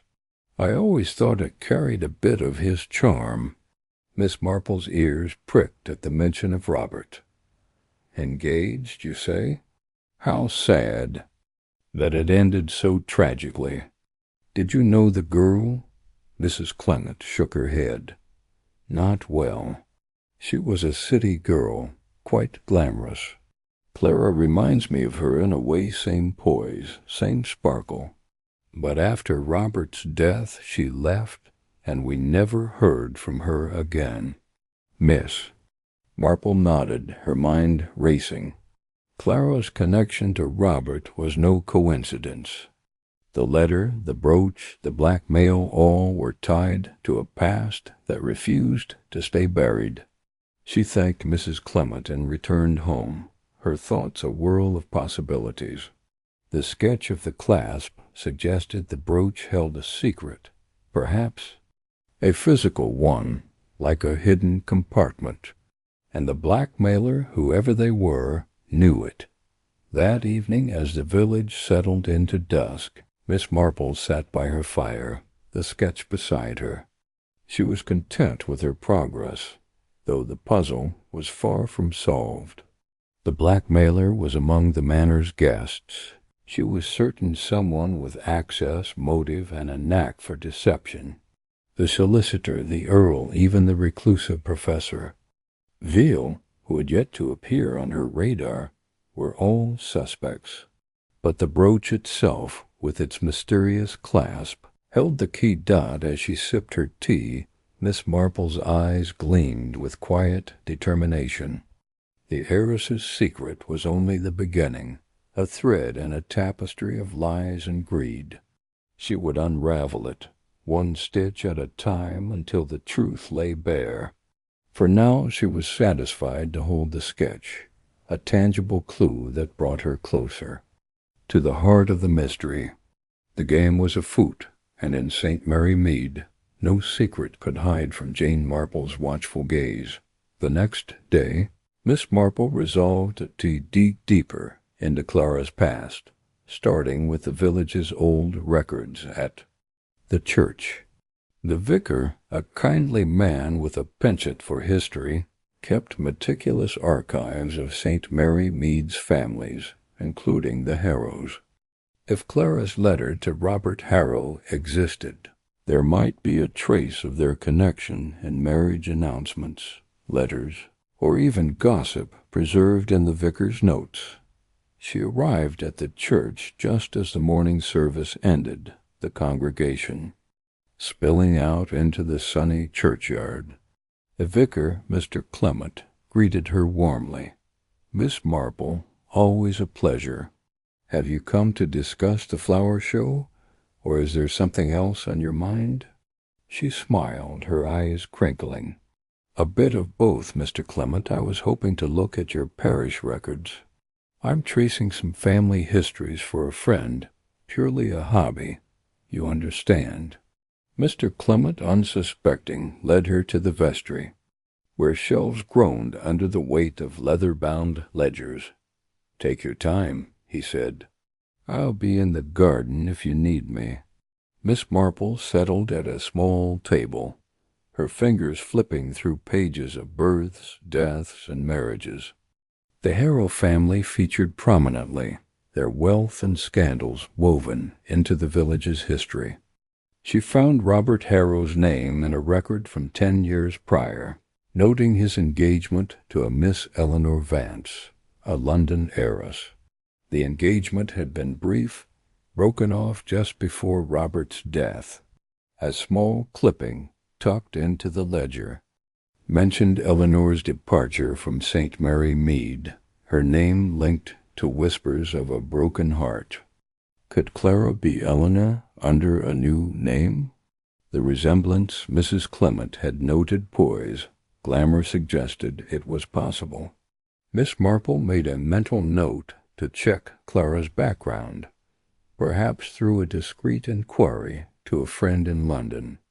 But for now, the records offered another clue. Robert had been a collector of rare jewelry, including the sapphire brooch, which he'd gifted to Eleanor during their engagement. When the engagement ended, the brooch returned to the Clements. But what of Eleanor's letters? Miss Marple closed the ledger, her mind buzzing. The blackmailer might have found one of Eleanor's letters, perhaps the one Clara feared, and used it to exploit her. But how had they known its significance? And why demand the brooch unless it held more than sentimental value? She left the church, her steps light despite the weight of her thoughts. The village was alive with summer bees humming, roses blooming, children laughing by the stream. Yet beneath its idyllic surface, secrets simmered. Miss Marple knew the blackmailer was close, their identity hidden among the gala's guests. The solicitor, Mr. Grayson, with his sly glances and knowledge of the manor's finances, was a likely candidate. The Earl, too, with his debts and lies about the brooch, could not be dismissed. And then there was the maid, whose nervous glance at the gala suggested she knew more than she let on. Back at her cottage, Miss Marple sat at her writing desk, the sketch of the brooch's clasp before her. She traced its lines with a finger, imagining the tiny mechanism it depicted. A key, perhaps, or a lock within the brooch itself. The idea was fanciful, yet it fit the pattern of secrets surrounding the manor. The brooch was more than a jewel, it was a puzzle, and Miss Marple was determined to solve it. she decided to attend the Manor's next event, a small dinner party Lady Harrow was hosting for the remaining guests. It would be the perfect opportunity to observe the solicitor, the Earl, and the maid, all under one roof. She sent a note to Lady Harrow, offering to bring her famous lemon drizzle cake, ensuring her invitation. The dinner would be a stage, and Miss Marple would be its quiet observer, watching for the slip that would betray the BLACKMAILER dot as evening fell. She prepared for the dinner, choosing a simple black dress and her favorite brooch, a modest cameo, nothing like the sapphire that had caused such trouble. She smiled at her reflection, her eyes sharp with anticipation. The heiress's secret was a door, and Miss Marple was turning the key. The truth was near, adding, "Keeps to herself, mostly." Miss Marple nodded, her gaze settling on a small jewelry box on the dresser. "What a lovely box," she said, lifting the lid with a casual air. Inside were a few trinkets, a pearl earring, a silver bracelet, but nothing resembling a letter. She closed the lid, her mind racing. If Clara was hiding something, it wouldn't be in plain sight. As Mrs. Bates prattled on about the Manor's linens, Miss Marple's eyes fell on the wardrobe. A faint scuff mark on the floor suggested it had been moved recently. "My, this wardrobe is handsome," she said, stepping closer. "Solid oak, isn't it?" Mrs. Bates nodded proudly. "Oh, yes, been in the family for years." Miss Marple, with a quick glance to ensure Mrs. Bates was distracted, ran her fingers along the wardrobe's back panel. A slight give under her touch confirmed her suspicion. With a gentle push, a hidden compartment clicked open, revealing a small bundle of papers. Among them was a sketch meticulously drawn of the sapphire brooch's intricate clasp, its lines so precise they could only belong to someone with an intimate knowledge of the piece. No letter, but the sketch was a clue in itself. Miss Marple slipped it into her pocket, her heart quickening with the thrill of discovery. Chapter 5. The Earl's Confession. The morning sun filtered through the lace curtains of Miss Jane Marple's cottage, casting delicate patterns on the polished oak table where she sat, her knitting needles clicking rhythmically.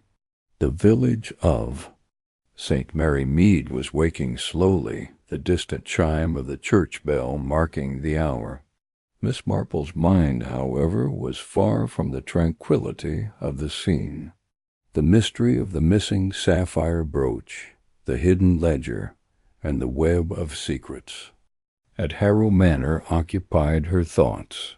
She sipped her tea, her sharp eyes narrowing as she recalled the gala, the smudge of rouge on a guest's glove, the maid's nervous glance, and the chipped lockpick near the study door. Each clue was a thread in a tapestry she was patiently weaving, and today she sensed a significant thread was about to be pulled. The Earl, Lord Reginald Harrow, had been on her mind since her visit to the manor. His haughty demeanor at the gala had not escaped her notice, nor had the faint tremor in his voice when he spoke of the brooch's history. The overheard conversation with a solicitor, Mr. Grayson, about a missing ledger had only deepened her suspicions. The ledger, rumored to hold secrets of the manor's finances, was a key piece, and the torn page she'd found in a guest's coat suggested someone was desperate to keep its contents hidden. Miss Marple set her knitting aside, her decision made. She would call on Lord Harrow today, under the guise of a neighborly visit, to see what more she could learn. She chose a simple gray dress and her best hat, knowing the Earl was particular about appearances. The walk to Harrow Manor was pleasant. the autumn leaves crunching underfoot, but Miss Marple's mind was elsewhere, piecing together the puzzle. The Earl's financial troubles, hinted at by the butler, were no secret in the village. Whispers of unpaid bills and a strained estate had reached even the vicarage tea-table. Yet the Earl's pride had kept him aloof, his presence at the gala more a show of status than genuine merriment. Miss Chivers, the baker's wife, had mentioned seeing the Earl's carriage at a pawn-shop in the next town, a detail Miss Marple tucked away as she approached the manor's imposing gates. Lady Harrow greeted her warmly in the drawing-room, her elegance undimmed by the strain Miss Marple detected in her eyes. "Miss Marple, how kind of you to call," Lady Harrow said, gesturing to a plush chair. "I was just saying to Reginald we must have you over to discuss the roses. Yours are the envy of the village." Miss Marple smiled, settling into the chair. "You're too kind, Lady Harrow. I thought I might share a tip about pruning, but I'd love to hear about the gala. Such a splendid event, though I heard there was a spot of trouble with Mrs. Clement's brooch." Lady Harrow's smile faltered, but she recovered quickly. "Oh, a dreadful business. Reginald is beside himself. That brooch was a family treasure, you know, though he's been so preoccupied with estate matters." Miss Marple nodded sympathetically, her eyes scanning the room. A portrait of the Earl's late brother, Sir Henry, hung above the fireplace, his stern gaze seeming to follow her. The brooch, she recalled, had once belonged to him, a detail Clara, the heiress, had let slip during their tea. "It must be a heavy burden, managing such a grand estate," Miss Marple said, her tone gentle but probing. "I suppose the Earl has much on his mind." Lady Harrow sighed, her fingers twisting a lace handkerchief. "More than you know, Miss Marple. He's been in the study all morning, going over papers with that solicitor, Mr. Grayson. I do wish he'd rest." As if summoned, Lord Harrow entered, his tall frame filling the doorway. His face, usually composed, bore lines of strain, and his hands fidgeted with a gold cuff-link. "Miss Marple," he said, his voice clipped but polite, "an unexpected pleasure. To what do we owe this visit?" Miss Marple tilted her head, her expression one of innocent concern. "Oh, just a neighborly call, Lord Harrow. I was admiring your roses and thought to share a gardening tip, but I couldn't help overhearing at the vicarage about the brooch. Such a pity. I do hope it's found soon." The Earl's jaw tightened, and he glanced at his wife, who excused herself to check on tea. "A minor theft," he said, sitting opposite Miss Marple. "The constable is handling it. No need for village gossip to make it more." Miss Marple's eyes twinkled behind her spectacles. "Of course, but it's no small thing, a family heirloom. I remember Sir Henry wearing it at a ball years ago. Such a striking piece with that sapphire clasp." The Earl's hand paused on his cuff-link, and Miss Marple noted a faint ink stain on his cuff, barely visible but unmistakable. "Yes, well," he said, clearing his throat, "it's a loss, but we'll manage. The manor has other treasures." They spoke of trivial matters for a while, roses, the weather, the vicar's new sermon, but Miss Marple steered the conversation gently, like a skilled angler. "It must be difficult," she said at last, "maintaining such a legacy. My nephew Raymond once told me how estates can weigh heavily on a family. Debts, I suppose, can be quite a burden." The Earl stiffened, his eyes narrowing, but Miss Marple's guileless expression seemed to disarm him. He leaned back, rubbing his temple. "You're not wrong, Miss Marple. The estate. It's been a challenge. My brother Henry left things in a tangle, and I've been sorting it since his passing." Miss Marple nodded, her knitting needles clicking in her mind's eye as she wove his words into her tapestry. "I heard mention of a ledger at the gala," she said, her voice soft, almost absent-minded. "Something about the manor's finances. I suppose it's all tied up with the brooch's theft."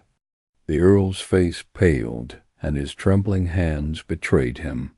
He stood abruptly, pacing to the window. "You've a sharp ear, Miss Marple," he said, his tone strained. "I suppose there's no harm in confiding in you. You're a sensible woman, not one for gossip." Miss Marple inclined her head, her expression one of quiet encouragement. The Earl hesitated, then spoke in a rush, as if unburdening himself. "The brooch, I sold it years ago. To a collector, a private sale to cover some debts Henry left.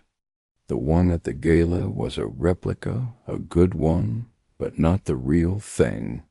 I thought no one would notice, but someone did, and now it's gone." Miss Marple's heart quickened, but her face remained serene. "Sold it?" she said, her tone one of mild surprise. "But you said it was stolen." "How curious." The Earl's eyes darted to the door, as if expecting an interruption. "The buyer claimed it was stolen from him later, but I swear I don't know how. I've been trying to keep it quiet. If the village knew, or worse, the creditors—" He trailed off, his hands clencing. Miss Marple noted the ink stain again, recalling the torn ledger page she'd found. The Earl's story was plausible, but something didn't fit. His trembling hands, the way he avoided her gaze, it suggested more than embarrassment. "You've carried quite a burden," she said gently. "But this ledger, could it explain things? I heard it was missing from the study." The Earl froze, then forced a laugh. "You do hear things, don't you?" "The ledger's nothing, just old accounts. Grayson's sorting it. Probably mislaid during the gala." Miss Marple smiled, letting the matter drop, but her mind was racing. The Earl's confession was a piece of the puzzle, but not the whole picture. The replica brooch explained why the theft seemed so bold. No one had noticed it wasn't real. But the ledger, the lockpick, the rouge-smudged glove, and the maid's nervous glance suggested a deeper scheme.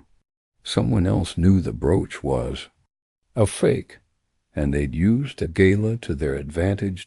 Tea arrived, and Miss Marple made polite conversation, her eyes catching the Earl's cuff again. The ink stain was fresh, not the sort from casual writing. It matched the torn ledger page, a detail she filed away. As she left the manor, thanking Lady Harrow for her hospitality, she felt a quiet satisfaction.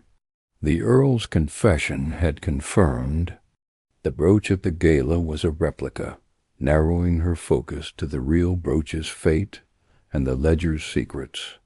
The collector, whoever he was her next thread to pull. Back at her cottage, Miss Marple sat by the fire, her knitting in her lap. The village was quiet, but her mind buzzed with possibilities.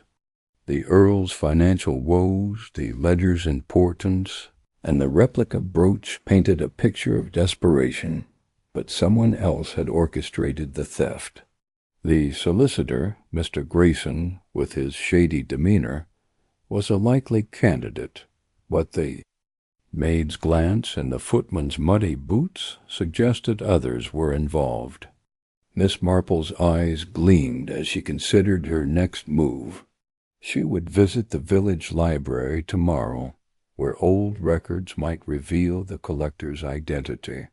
For now she was content, her sharp mind piecing together the mystery, one clue at a time.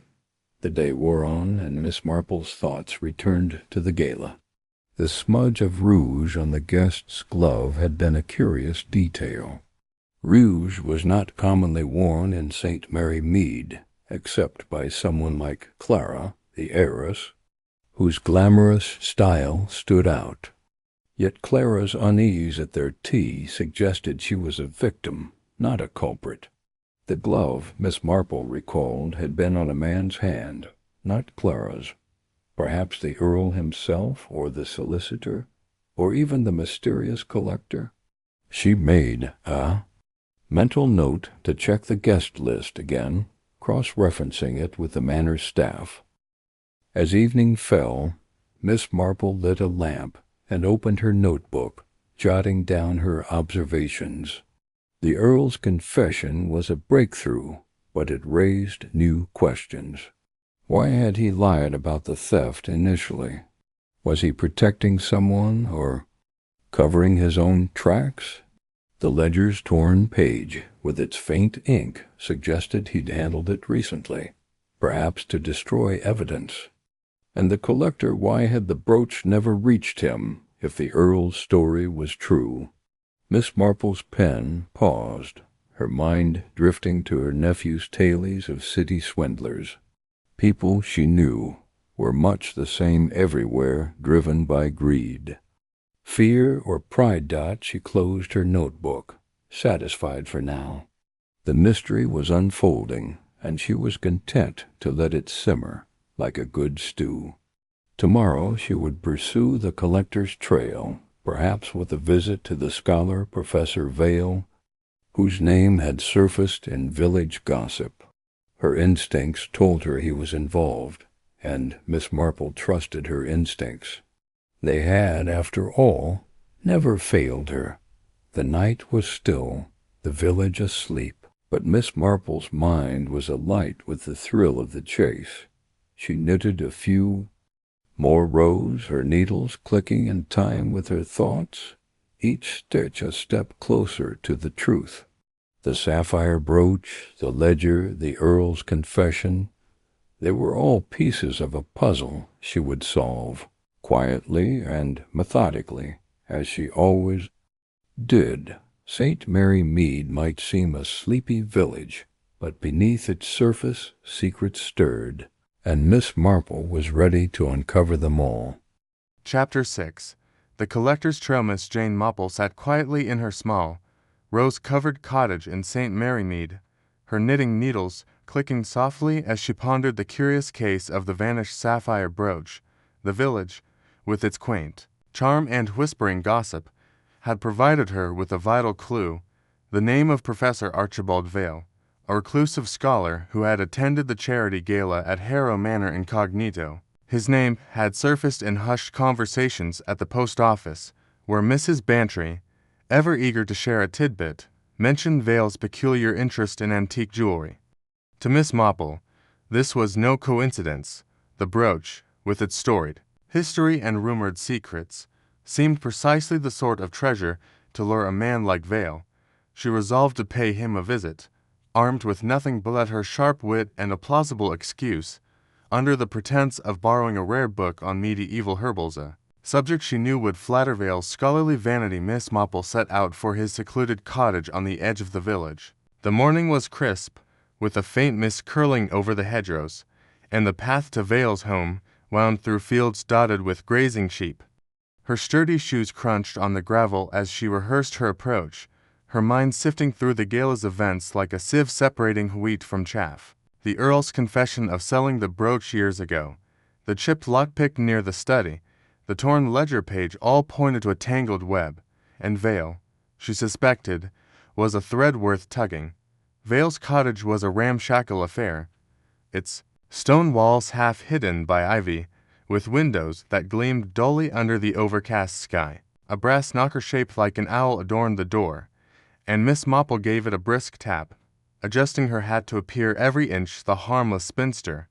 The door creaked open, revealing Professor Vale himself, a wiry man in his late 50s. with a shock of white hair and spectacles perched precariously on his nose. His eyes, sharp and wary, softened at the sight of her, and he ushered her inside with a courteous, if slightly distracted, air. "Miss Marple, what an unexpected pleasure," Vale said, his voice carrying the faint rasp of someone accustomed to lecturing.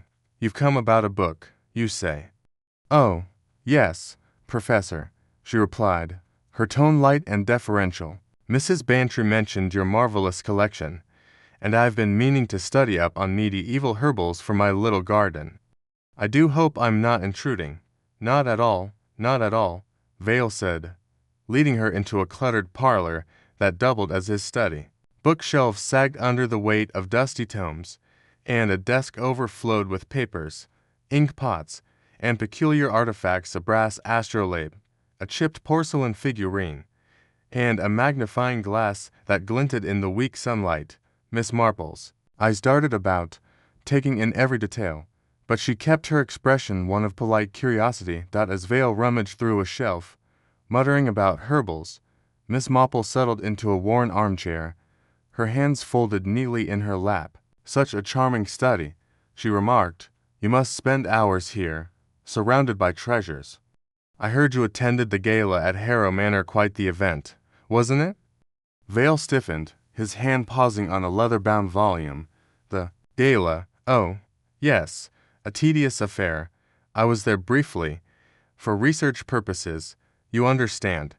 Jewelry, you see, often carries historical significance." His words were smooth, but Miss Marple caught the slight tremor in his fingers, the way his eyes flicked toward a locked drawer in his desk. "Jewelry, indeed," she said, tilting her head. "Like that lovely sapphire brooch of Mrs. Clement's. Such a pity it vanished. You must have an eye for such things, being a scholar of antiquities." Vale's smile was tight. "I noticed it, of course. A fine piece, but not my area of expertise. I'm more interested in manuscripts, you know." He handed her a book, its pages yellowed and smelling of mildew. "Here's the herbal you wanted, a rare edition. Mind you." Miss Marple accepted it with a grateful nod, but her attention lingered on the locked drawer. It was oak, sturdy, with a brass keyhole that gleamed as if recently polished. Her mind flashed to the gala, to the Earl's claim that he'd sold the brooch to a collector who later reported it stolen. Vale, with his secretive demeanor and passion for antiques, fit the profile too neatly to ignore. She needed to see inside that drawer, but she knew better than to rush. A man like Vale would guard his secrets fiercely.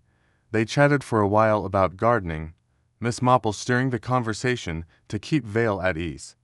She spoke of her roses, her struggles with aphids, and the virtues of chamomile tea, all while watching his every move. When he excused himself to fetch a second book, she seized her chance. From her handbag, she produced a hairpin, a tool she'd found surprisingly versatile in her quiet investigations.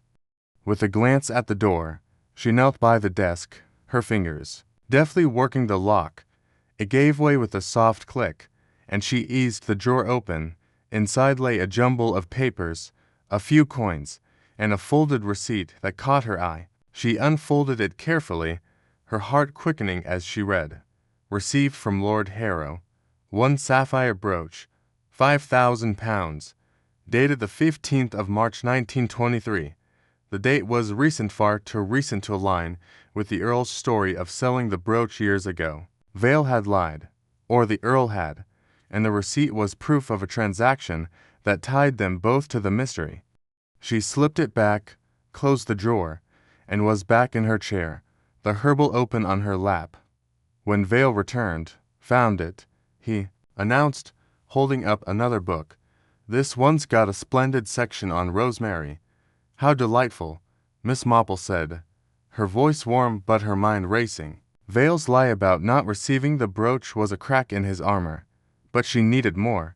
His nervous tick, a slight twitch of his left eyebrow, had surfaced when she mentioned the brooch earlier, and it flickered again now as he handed her the book. She thanked him profusely, promising to return the herbal soon, and left the cottage, her steps light but her thoughts heavy with suspicion. Back in St. Mary Mead, Miss Marple sat by her fire, the receipt's details etched in her memory. The village was abuzz with theories about the brooch, but she kept her own counsel, knowing gossip could muddy the truth. She recalled the gala's guest list, the scratched-out name of Mr. Finch, the journalist, and wondered if he'd crossed paths with Vale. Finch's claim of seeing a cloaked figure swap the brooch suggested a conspiracy, and Vale's receipt placed him squarely in its orbit. But was he the thief, the bear, or merely a pawn? The next morning, Miss Marple visited the village library, a modest building run by Miss Hartnell, whose penchant for eavesdropping rivaled her own. "Good morning, Miss Hartnell," she said, browsing a shelf of local histories. "I'm curious about Professor Vale, such an interesting man. Has he been in lately?" Miss Hartnell's eyes gleamed. "Oh, he's always in, poring over old records. Last week, he asked for a book on manor estates, something about inheritance laws. Said it was for a paper, but he was awfully secretive. Inheritance laws," Miss Marple murmured, her mind linking Vale's research to the ledger and the Earl's debts. How fascinating. She spent the afternoon cross-referencing village records, her fingers tracing faded ink in parish ledgers. Vale had moved to St. Mary Mead 3 years ago, shortly after the Earl's financial troubles became whispered lore. His cottage, she learned, was leased from a trust tied to Harrow Manor. A detail that raised her suspicions further. Was Vale a tenant with a grudge, or had the Earl enlisted him in a scheme to recover the brooch? That evening, Miss Marple attended a village meeting at the vicarage, where the theft was the inevitable topic. Mrs. Clement, still pale from her loss, clutched her husband's arm as the constable droned on about leads that led nowhere. Miss Marple, seated in a corner, listened as the villagers speculated wildly. Some blamed a passing vagrant, others the heiress Clara's flashy entourage. But her eyes were on Lady Harrow, who fidgeted with her gloves, her face taut with worrying. When the meeting ended, Miss Marple approached her, offering a sympathetic smile. "Such a trying time, Lady Harrow," she said. "I couldn't help but overhear at the gala something about a ledger. It must be dreadful, all these secrets coming to light." Lady Harrow's eyes widened, but she recovered quickly. "Oh, just estate matters, Miss Marple. Nothing to do with the brooch, I'm sure." "Of course," Miss Marple said, her tone soothing. But she noted the flush in Lady Harrow's cheeks, the way her fingers twisted the glove's edge. The ledger, she suspected, was more than a financial record. It was a key to the brooch's disappearance, and Vale's receipt was a piece of that puzzle. Over the next few days, Miss Marple pieced together Vale's movements. He'd been seen at the inn the night before the gala, speaking in low tones with a man matching the solicitor Grayson's description. Grayson, with his evasive demeanor and glinting safe, had boasted of outsmarting the constables, but Vale's role was less clear. Was he Grayson's accomplice, or had he been duped into buying a stolen brooch? The receipt suggested he'd paid for it, but his claim of never receiving it rang false. Determined to test her theory, Miss Marple returned to Vale's cottage, this time with a bolder plan. She knocked, and when Vale answered, she held up the herbal. "I've finished with it, Professor, and I thought you might like to see my roses. Perhaps you could advise me on pruning." Vale, caught off guard, agreed, and they walked to her cottage, where her garden bloomed in orderly splendor. As they strolled, she steered the conversation to antiques, mentioning a fictional brooch her aunt once owned. "It had a clever clasp," she said, watching his face, "almost like a lock, hiding a tiny compartment. So clever, these old designs." Vale's eyebrow twitched, and he coughed. "Yes, quite ingenious. Some pieces are more than they seem." Back at her cottage, she offered tea, keeping him occupied while her mind worked. The brooch's clasp, as Clara's sketch had shown, was intricate, possibly concealing a key or a code. If Vale knew its secret, he might have sought it for more than its value, but why lie about receiving it? She needed to see his study again, to search for clues he'd overlooked. The opportunity came when Vale excused himself to use her telephone. Slipping back to his cottage under the guise of fetching another book, she let herself in. His door, predictably, was unlocked, a scholar's carelessness. The study was as she'd left it, but she noticed a new addition, a small notebook tucked among the papers. She flipped it open, finding sketches of jewelry, including one unmistakably of the brooch's clasp. Annotated with notes about a mechanism, her pulse quickened. Vale was no mere collector, he was unraveling the brooch's secret. Perhaps for the Earl, perhaps for himself. She returned to her cottage before Vale noticed her absence, her mind alight with possibilities. The notebook confirmed her suspicions. The brooch was more than a jewel. Its clasp, as she'd guessed, hid something, perhaps the key to the ledger's secrets, or a clue to the Earl's brother's fraud. Vale's role was clearer now, but not complete. Was he the cloaked figure Finch saw, or had he been outmaneuvered by Grayson? That night, Miss Marple sat by her window, watching the stars over St. Mary Mead. The village slept, but her mind was awake, weaving threads into a pattern. Vale's receipt, his notebook, his nervous tick all pointed to a man entangled in a scheme, but not its master. Grayson, with his safe and his boasts, was the likely orchestrator, but the brooch's hiding place remained elusive. She recalled the maid's nervous glance, the floral centerpiece at the gala, and wondered if the answer lay closer to home. The next morning, she visited the manor, ostensibly to return a borrowed shawl to Lady Harrow. The manor was quiet, its staff subdued after Grayson's arrest. Miss Marple lingered in the ballroom, her eyes on the spot where the centerpiece had stood. The vase, heavy and ornate, was still there, its base slightly askew. She ran her fingers along it, feeling a faint seam. With a gentle twist, the base opened, revealing a hollow compartment empty, but lined with velvet, the perfect size for a brooch. Her heart sank, but only for a moment. The vase was a clue, not the solution. Someone had used it. Perhaps the maid, perhaps Grayson himself. She needed to speak to the maid, Elsie, whose nervous glance had first caught her eye. Finding her in the kitchen, Miss Marple adopted her gentlest tone. "Elsie, dear, you must be so tired after the gala. I noticed you seemed worried that night. Was something troubling you?" Elsie's hands shook as she peeled potatoes. "Oh, Miss Marple, it's nothing, just nerves, with all those grand folk about." "Of course," Miss Marple said, patting her arm. "But if you saw something, even a trifle, it might help Mrs. Clement. She's so fond of you." Elsie's eyes filled with tears. "I didn't mean no harm, miss. I saw Mr. Grayson by the vase, late in the evening. He was fiddling with it, and I thought he was just admiring the flowers. But he looked so guilty when he saw me." Miss Marple nodded, her suspicions confirmed. Grayson had hidden the brooch, but someone, perhaps Vale, perhaps another, had moved it.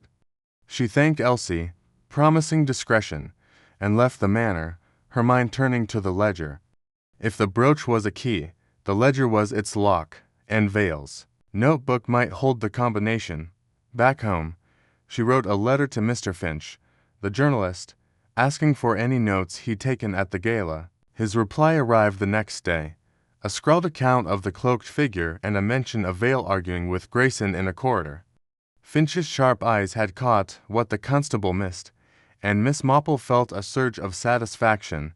The pieces were falling into place, but the brooch itself remained out of reach. She spent the next week observing Vale, noting his routines. He visited the post office daily, mailed packages to London, and avoided the manor. His secrecy suggested he was still hunting the brooch, unaware it had been moved. Miss Marple, content with her progress, decided to set a trap. She spread a rumor through Miss Hartnell that the brooch had been found in the village pond, a lie designed to flush out the guilty. Sure enough, Vale appeared at the pond that evening, poking through the reeds with a stick, his face a mask of frustration. Miss Marple watched from a distance, her knitting in hand, satisfied that Vale was not the mastermind. His desperation marked him as a man deceived, likely by Grayson, who had used him to cover his tracks. The real brooch, she was certain, was still at the manor, and the vase was her best lead. She resolved to inspect it again, this time with the constable's help, to ensure no evidence was overlooked. As she walked home, the village seemed to hum with secrets, its quiet lanes hiding truths only she could see. Vale was a link, but not the chain's end. Grayson's arrest had shaken the conspirators, but the brooch's secret clasp, its key remained. Miss Marple, her mind sharp as ever, felt the thrill of the chase, content to unravel the mystery one thread at a time, knowing St. Mary Mead's peace depended on her quiet vigilance. Chapter 7. The gala's unseen guest. Miss Jane Marple sat in her cozy parlor, the faint glow of a single lamp casting soft shadows across the room. Her knitting needles clicked rhythmically, a soothing counterpoint to the whirl of thoughts in her sharp mind. The gala at Harrow Manor had been a spectacle of elegance and deceit, and now, with the village of St. Mary Mead abuzz with whispers, she turned her attention to a detail that had nagged at her since the night of the theft. The guest list. It was a simple thing, easily overlooked by the flustered constable, but Miss Marple knew that simplicity often hid the most profound truths. She reached for the neatly folded sheet of paper Mrs. Clement had lent her, a copy of the gala's invitations, and smoothed it out on her lap. The list was a who's who of the county's elite, names scrawled in Lady Harrow's precise hand. There was the Earl, pompous and debt-ridden; Clara, the glamorous heiress with her nervous glances; Professor Vale, the reclusive scholar with his secretive drawer; and Mr. Grayson, the solicitor whose safe held a telltale glint of sapphire. But one name, scratched out with a heavy stroke of ink, caught Miss Marple's eye: Mr. Arthur Finch. Beside it, in smaller script, was a note: journalist, declined.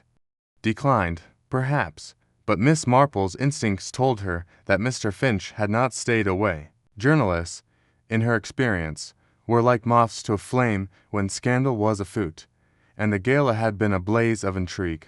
She set her knitting aside and adjusted her spectacles, her mind tracing the threads of the evening: the brooch's disappearance, the ledger's secrets, the muddy boots that didn't match the dry garden soil, all pointed to a web of deception spun under the glittering chandeliers of Harrow Manor.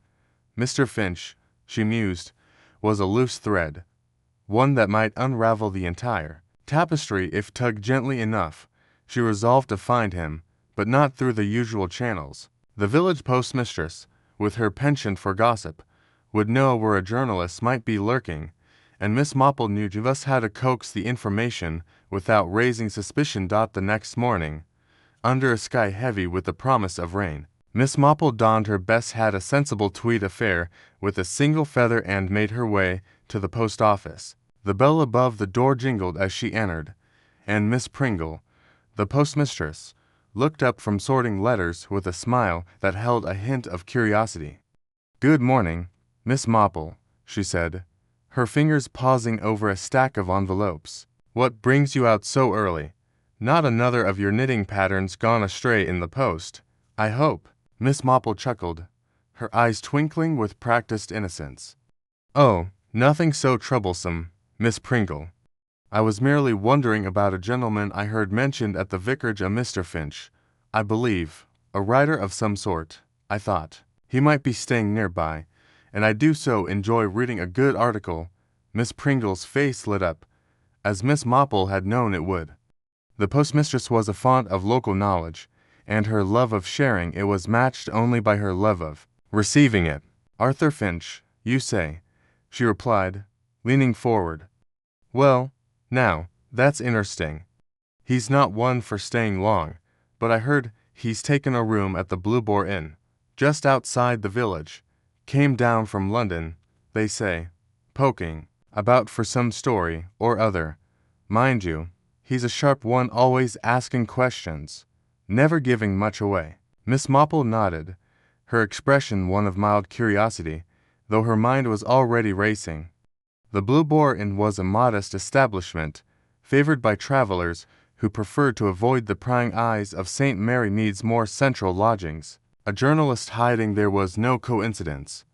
Mr. Finch was hunting something, and Miss Marple suspected it was tied to the brooch, the ledger, or both. She thanked Miss Pringle, purchased a few stamps she didn't need, and left with a satisfied smile. The first step was taken, and now she would pay Mr. Finch a visit. The Blue Boar Inn was a half-hour's walk along a winding lane, its stone walls weathered by years of rain and wind. Miss Marple, umbrella in hand, arrived just as the first drops began to fall. The inn's common room was dim, smelling of ale and wood smoke, and the landlord, a burly man named Mr. Hodge, greeted her with a nod. "Morning, miss," he said, wiping a glass. "Not often we see you out this way, looking for someone." Miss Marple smiled, her demeanor as unassuming as ever. "I believe a gentleman, Mr. Finch, is staying here. I've a mind to speak with him about a matter of local history. He's a writer, I understand." Mr. Hodge's eyes narrowed slightly, but he gestured toward a staircase at the back of the room. He's here, room 3, top of the stairs. Keeps to himself, mostly, but he's been asking about the manor and that gala business. Bit of a nosy one, if you ask me." Miss Marple thanked him and climbed the creaking stairs, her steps light but deliberate. Room 3's door was slightly ajar, and through the gap, she glimpsed a man hunched over a desk, scribbling furiously. His hair was dark and disheveled, his coat patched at the elbows. A man who lived by his wits, not his wealth. She knocked softly, and the man started, turning to face her with sharp, wary eyes. "Mr. Finch," Miss Marple said, her voice gentle but firm. "I'm Jane Marple, from St. Mary Mead. I hope I'm not disturbing you, but I've a few questions about the gala at Harrow Manor. I understand you were there." Finch's expression flickered, a mix of surprise and suspicion. "I wasn't invited, if that's what you mean," he said, his tone guarded. "But I was nearby. Why do you ask, Miss Marple?" "You don't strike me as the sort to chase idle gossip," she smiled, settling into a chair without waiting for an invitation. "Oh, I'm not one for gossip, Mr. Finch, but I do take an interest in curious happenings, and the disappearance of Mrs. Clement's brooch is certainly curious. I've heard you're a man who notices things others miss. Perhaps you saw something that night?" Finch hesitated, his fingers drumming on the desk. Miss Marple noted the ink stains on his hands, the same shade as the torn ledger page she'd found. He was involved, she was certain, but how deeply? After a moment, he leaned back, his eyes studying her as if reassessing her harmless appearance. "You're sharper than you let on," he said at last, a grudging respect in his voice. "All right, I'll tell you what I saw, but it stays between us. I was at the gala not as a guest, mind you, but outside, in the shadows. I've been digging into the Earl's finances for months, and that gala was a gold mine for secrets. I saw a cloaked figure slip into the manor during the dancing, when everyone was distracted. They moved like they knew the place, heading straight for the table where the brooch was displayed. I couldn't see their face, but I saw them swap something a fake, I reckon, for the real brooch. Quick as a flash, they were gone." Miss Marple's eyes gleamed, though her expression remained placid. "A cloaked figure, you say, and you didn't follow them?" "I tried," Finch admitted, frustration creeping into his voice. "But someone spotted me. Grayson, that solicitor. He was lurking near the study, looking shifty. I bolted before he could make a scene. Didn't want to tip my hand." Miss Marple nodded, her mind piecing together the scene. A swap during the gala's chaos, under the constable's nose, suggested boldness and planning. Grayson's presence near the study tied him to the ledger, but the cloaked figure was new, a player she hadn't yet identified. "And this figure," she said carefully, "did they carry anything else? A bundle, perhaps, or papers?" Finch frowned, thinking. "Not that I saw. Just the brooch, or what looked like it. But I'd wager they were working with someone. It was too smooth, too practiced. Someone inside the manor was in on it." Miss Marple thanked him, rising with a grace that belied her years. "You've been most helpful, Mr. Finch. I trust you'll keep our little chat to yourself. The village is small, and tongues wag." He gave a curt nod, already turning back to his notes. "Don't worry, Miss Marple. I know how to keep a secret." As she left the inn, the rain had softened to a drizzle, and Miss Marple's mind was alight with possibilities. The cloaked figure was the key, and Grayson's involvement was clearer now. Finch's story confirmed the brooch had been swapped, deliberately, likely by someone who knew its value went beyond the sapphire itself. The ledger, the blackmail letter, the brooch's hidden clasp ball were pieces of a puzzle that pointed to a deeper motive, one rooted in the manor's tangled history. She walked back to St. Mary Mead, her umbrella tapping the ground in time with her thoughts. The solicitor, Grayson, was a likely candidate for the cloaked figure, but his boasting to her later suggested he wasn't the mastermind. He was too careless, too eager to flaunt his cleverness. The real thief, she suspected, was someone quieter, someone who moved throughout the gala unnoticed, blending into the crowd. The maid's nervous glance came back to her, as did Clara's unease and the professor's locked drawer. Each was a thread, and Miss Marple was determined to follow them all. Back at her cottage, she brewed a pot of tea and settled by the fire, the guest list once again in her hands. She traced the scratched-out name of Arthur Finch, her lips curving into a faint smile. He had seen more than he realized, and his description of the cloaked figure gave her a new direction. The solicitor's role was undeniable, but the figure's familiarity with the manor suggested someone closer to home, perhaps a servant, or even a guest hiding in plain sight. She recalled the smudge of rouge on the glove, a detail that had seemed trivial at the time, but now loomed large. Rouge was a woman's touch, or a clever man's disguise. Miss Marple's thoughts drifted to the manor's layout, which she'd memorized during her gardening chat with Lady Harrow. The table where the brooch was displayed stood near a side door, half hidden by heavy curtains, a perfect spot for a quick swap. The figure had known exactly where to go, which meant they'd studied the room beforehand. She made a mental note to revisit the manor, perhaps under the guise of returning a borrowed book to Lady Harrow. The side door, she decided, warranted a closer look. The next day, Miss Marple arrived at Harrow Manor just as the sun broke through the clouds, casting a golden glow over the rose gardens. Lady Harrow, delighted by the visit, was only too happy to indulge her guest's interest in the manor's history. "You're quite the sleuth, Miss Marple," she teased, leading her through the grand hall. "I swear, you see more in a rose bush than I do in a ledger." Miss Marple smiled, her eyes scanning the room. "Oh, I'm just an old woman with too much time on her hands, Lady Harrow. But I do find your manor fascinating. That side door, for instance, near the display table.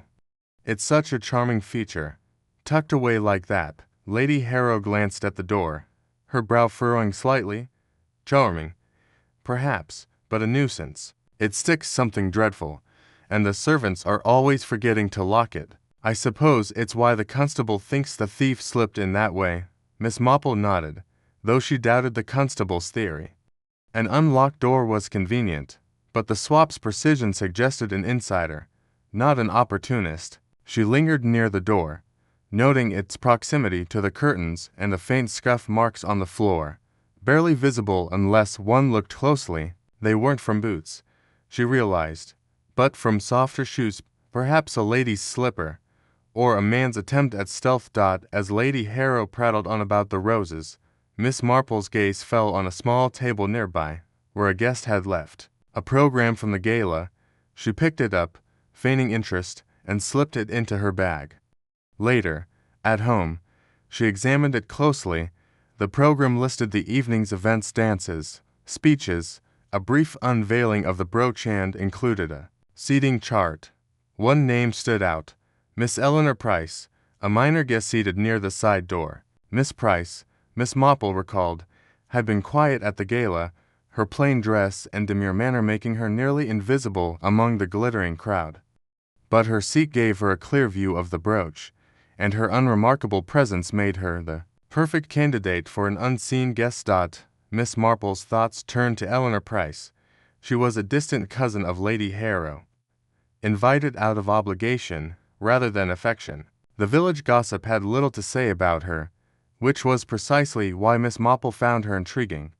Those who went unnoticed often had the most to hide. She resolved to speak with Miss Price, but carefully. A direct approach would spook her, but a casual encounter might loosen her tongue. The opportunity came sooner than expected. At the village shop the following morning, Miss Marple spotted Miss Price browsing the ribbons, her fingers lingering on a shade of crimson that matched the rouge smudge Miss Marple had noticed at the gala. She approached with a smile, her basket of groceries a perfect prop. "Miss Price, isn't it?" she said warmly. "I saw you at the gala, but we didn't have a chance to chat. Such a lovely evening, wasn't it?" Despite the unfortunate business with the brooch, Miss Price's hand froze, her eyes darting to Miss Marple before softening into a polite smile. "Oh, yes, quite lovely," she said, her voice steady but her grip on the ribbon tightening. "A shame about the brooch, though. I didn't see much, I'm afraid. I was rather caught up in the dancing." Miss Marple nodded, her expression one of mild sympathy. "Of course, dear, it was such a whirlwind of an evening. I did notice you had a splendid view from your seat, though right by that charming side door. You must have seen all sorts of comings and goings." Miss Price's smile faltered, just for a moment, but it was enough. "I suppose so," she said, her voice a touch too high. "But I didn't notice anything unusual, just the usual crowd. You know." Miss Marple let the matter drop, chatting instead about the weather and the shop's new stock of tea. But her mind was racing. Miss Price's unease, the rouge, her seat by the door at all fit. She was no mastermind, Miss Marple was certain, but she was involved, perhaps as the cloaked figure or an accomplice. The solicitor, Grayson, was the likely orchestrator, using someone like Miss Price to do the dirty work while he played the respectable adviser. That evening, Miss Marple sat by her fire, the gala program spread out before her. She traced Miss Price's name, then circled Grayson's. The journalist's story had given her the swap, the Manor's layout had given her the method, and Miss Price's nervousness had given her a suspect. But the brooch itself remained out of reach, and the ledger's secrets were still incomplete. She needed one more piece, something to tie Grayson to the figure and Miss Price to the crime. The next day, she returned to the Manor, this time with a plan. She asked Lady Harrow to show her the gala's floral arrangements, claiming an interest in replicating them for the vicarage. As they admired the vases, Miss Marple subtly inspected the one that had served as the centerpiece. It was heavy, ornate, and, she suspected, hollow, a perfect hiding place. She ran her fingers along its base, feeling for a catch or seam, but found nothing. Still, the idea lingered. If the brooch hadn't left the Manor, as she now believed, it was hidden in plain sight, just as the ledger's page had been. Lady Harrow, oblivious to Miss Marple's true purpose, chatted happily about the flowers. "We had such trouble with that vase," she said, gesturing to the centerpiece. "The florist swore it was damaged when it arrived, but I didn't notice until after the gala. A tiny crack, barely visible. I suppose it's why we tucked it away in the back." Miss Marple's pulse quickened, though her face remained serene. A cracked vase was a clue, one that might explain why the brooch hadn't been found. She thanked Lady Harrow and left, her mind already planning her next move. The vase, she decided, would have to be examined more closely, but not by her. The constable, with his newfound humility, might be persuaded to take a look, especially if she dropped a subtle hint. She stopped by the constable's office on her way home, her manner as unassuming as ever. "I do hate to bother you, Constable," she said, her voice tinged with concern. "But I was thinking about that gala, and it occurred to me that the centerpiece vase might be worth a look. It's such a lovely piece, but I heard it was damaged." Perhaps someone hid something inside it during the chaos. The constable, still smarting from his earlier failures, seized on the idea with more enthusiasm than insight. A vase, you say? Well, that's worth checking. I'll have my men take a look. Thank you, Miss Marple. You've got a sharp eye. Miss Marple smiled, satisfied. She had no doubt the constable would find nothing. The vase was likely a red herring, a distraction planted by the real thief. But it would keep him busy while she pursued Miss Price and Grayson. The solicitor, she suspected, was the key to the brooch's location, and Miss Price was his unwitting pawn. The rouge, the seat, the nervous glance, they all pointed to her. But Grayson's safe held the real prize. As she walked home, the village settling into the quiet of evening, Miss Marple felt a familiar thrill. The puzzle was coming together, piece by piece, and the gala's unseen guest was no longer invisible. She would confront Grayson soon, but first, she needed to confirm Miss Price's role. A quiet chat, perhaps over tea, would do the trick. Miss Marple's methods were gentle, but her mind was relentless, and the truth, she knew, was within her grasp. By the chapter's close, Miss Marple sat in her parlor, her knitting resumed, the guest list tucked away. The journalist's tale had confirmed the swap, and Miss Price's unease had given her a new suspect. Grayson's role was clearer, but the brooch's hiding place remained elusive. She was content, for now, to let the constable chase the vase while she wove her net tighter around the true culprits. St. Mary Mead slept, unaware of the quiet spinster unraveling its secrets, her sharp mind a beacon in the dark. Chapter 8. The Solicitor's Gambit. Miss Jane Marple sat in the quiet of her cottage, the soft clink of her knitting needles punctuating the stillness of the early morning.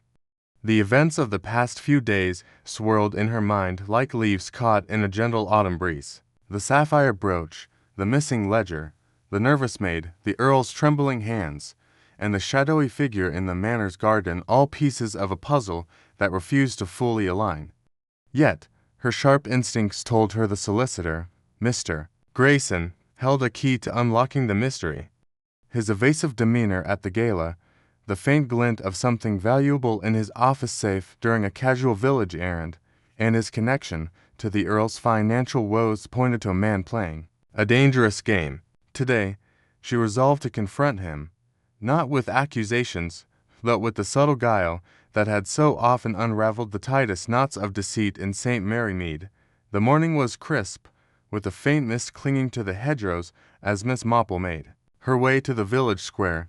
Her destination was Mr. Grayson's modest office, tucked between the baker's shop and the post office, its unassuming facade belying the secrets it might hold. She carried a small basket of apples, a pretext for her visit, claiming they were a gift from her garden to discuss a minor matter of estate law. Her true purpose, however, was to probe the solicitor's role in the brooch's disappearance and the ledger's concealment. She had no illusions about Mr. Grayson's cunning. He was a man accustomed to navigating the murky waters of high society's financial entanglements. But Miss Marple knew that even the cleverest minds could falter under the weight of their own overconfidence. The office door creaked as she entered, the bell above jingling faintly. The room was dimly lit, with shelves of leather-bound ledgers and a heavy oak desk dominating the space. Mr. Grayson, a wiry man with sharp features and a perpetual air of impatience, looked up from his papers. His spectacles glinted in the light of a single lamp, giving his eyes a guarded, almost predatory quality. Miss Marple, he said, his tone polite but tinged with wariness. To what do I owe the pleasure? Oh, Mr. Grayson, I hope I'm not intruding, she replied, her voice light and disarming. She set the basket of apples on his desk, her eyes briefly scanning the room. A heavy safe stood in the corner, its door slightly ajar, revealing a sliver of something that caught the light. A sapphire, perhaps. She filed the observation away, her expression one of innocent curiosity. I've been meaning to ask about a small matter concerning my late cousin's estate. Nothing urgent, of course, but I thought you might clarify a point or two. Grayson leaned back in his chair, his fingers steepled. Of course, Miss Marple, I'm happy to assist. Though I must say, estate matters can be dreadfully dull. Not much excitement in them, I'm afraid." His smile was thin, and Miss Marple noted the faint twitch at the corner of his mouth. A man hiding something, she thought. But she kept her face serene. "Oh, I quite agree," she said, settling into the chair opposite him. "Though I find the smallest details can sometimes be the most revealing. Like in gardening. You know how a single weed can hint at the state of the soil." She paused, letting the words linger, her eyes meeting his for a fraction longer than necessary. "Take that dreadful business at the gala, for instance. Such a fuss over a brooch, and yet it's the little things like a smudge of rouge or a torn page that make one wonder." Grayson's smile faltered, but he recovered quickly. "The brooch? Yes. A terrible loss for Mrs. Clement. The constable's been quite thorough, I hear, though I doubt they'll find much. Thieves are clever these days." He shuffled some papers, his movements a touch too deliberate. Miss Marple tilted her head, her tone as gentle as ever. "Clever, indeed. But not always as clever as they think. I was chatting with Mrs. Harrow the other day. She's so proud of her roses, you know, and she mentioned something curious about a ledger. Something about the manor's finances, I believe. You wouldn't happen to know anything about that, would you, being so close to the Earl's affairs?" The solicitor's fingers paused on the papers, and Miss Marple caught the briefest flicker of unease in his eyes. "A ledger. I'm sure I don't know what you mean, Miss Marple. My work with the Earl is strictly confidential, you understand." His voice was smooth, but there was an edge to it, like a blade hidden in silk. "Of course, confidentiality is so important," she agreed, her eyes drifting to the safe. "Though it's odd, isn't it, how things go missing in such a small village of brooches, ledgers, even trust. I once knew a young man in St. Mary Mead who thought he could outsmart everyone. He hid a stolen watch in his employer's attic, thinking no one would look there.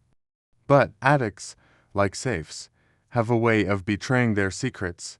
Grayson's face tightened, and Miss Marple knew she had struck a nerve. She leaned forward slightly, her voice dropping to a conspiratorial whisper. "You see, Mr. Grayson, I've always found that people underestimate the obvious.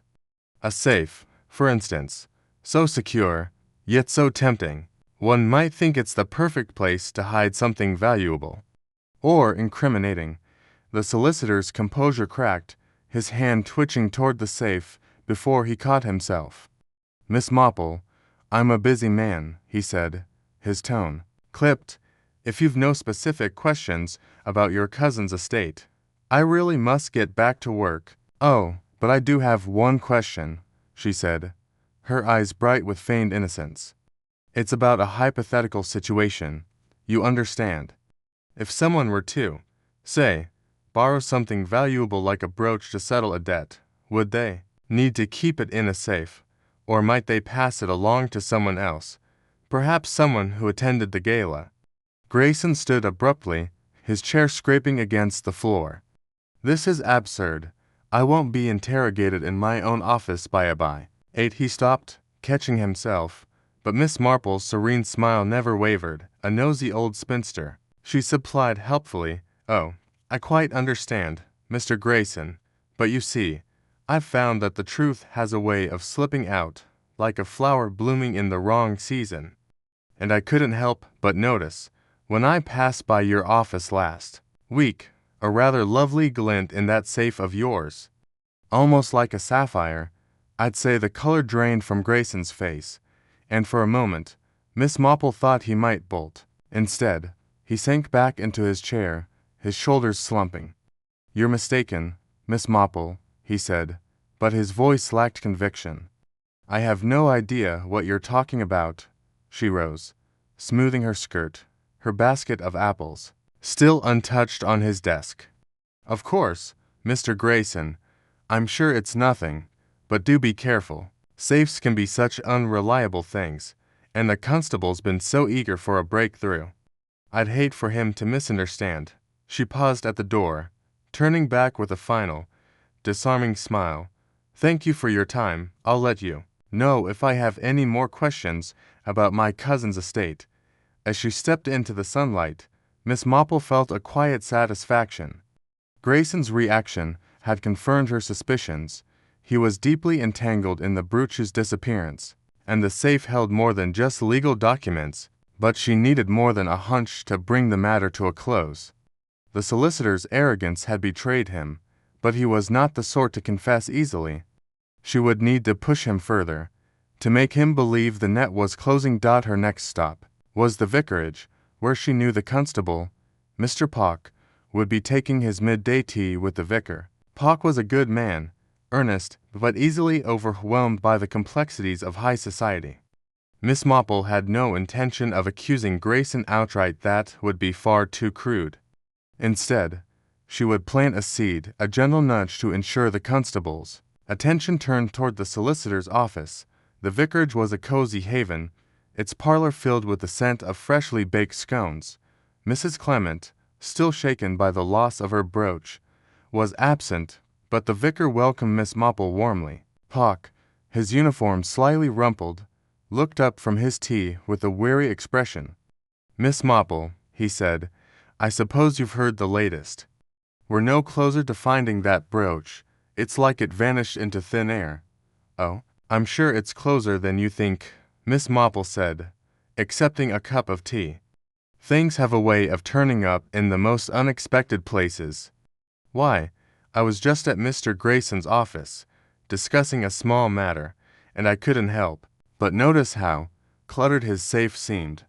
Papers, of course, but also something that caught the light. I'm sure it's nothing, but it made me wonder." Pock's eyes narrowed, and Miss Marple knew her words had found their mark.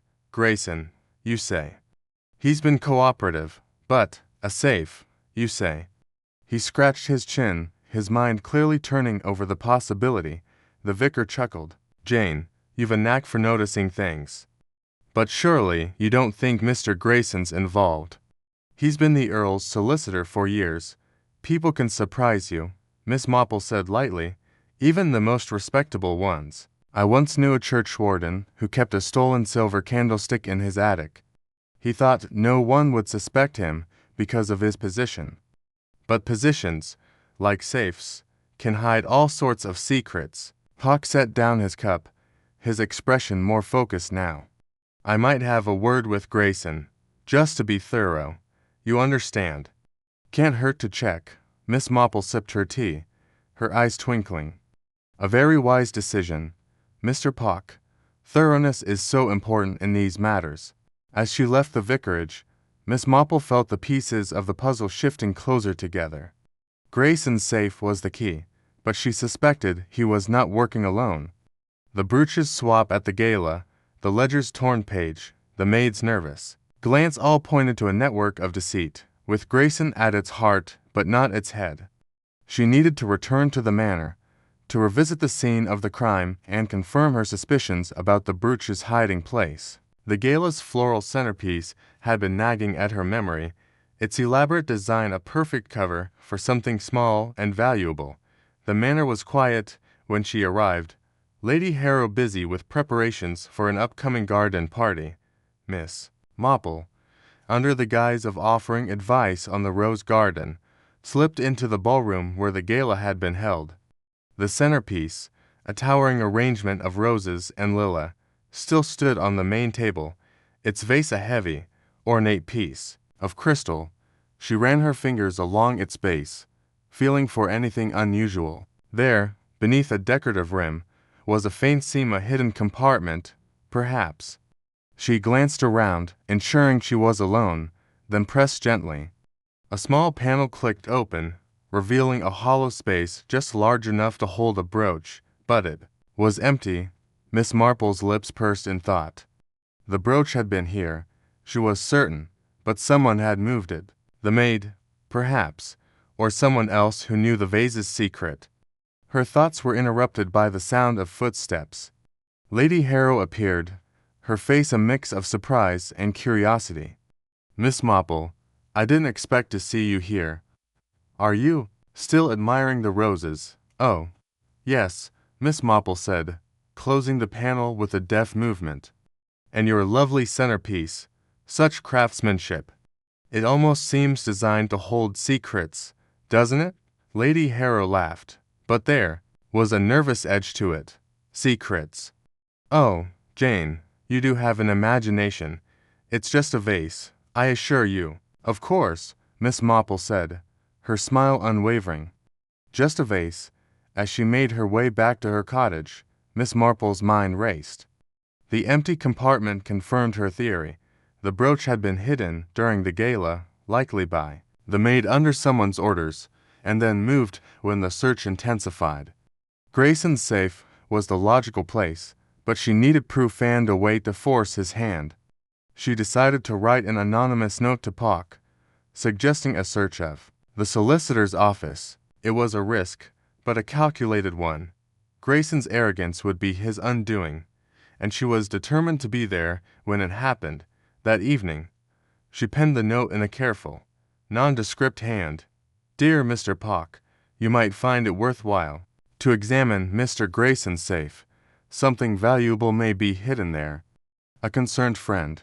She slipped it into the postbox under cover of darkness, her heart steady with the certainty of her plan.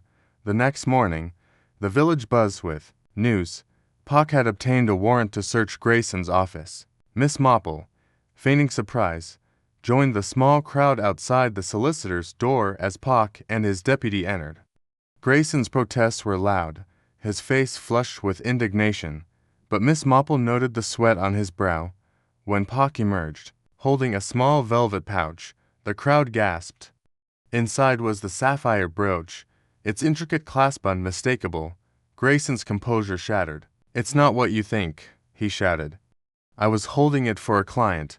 I had no choice. Miss Marple, standing quietly at the edge of the crowd, watched as Pock led Grayson away.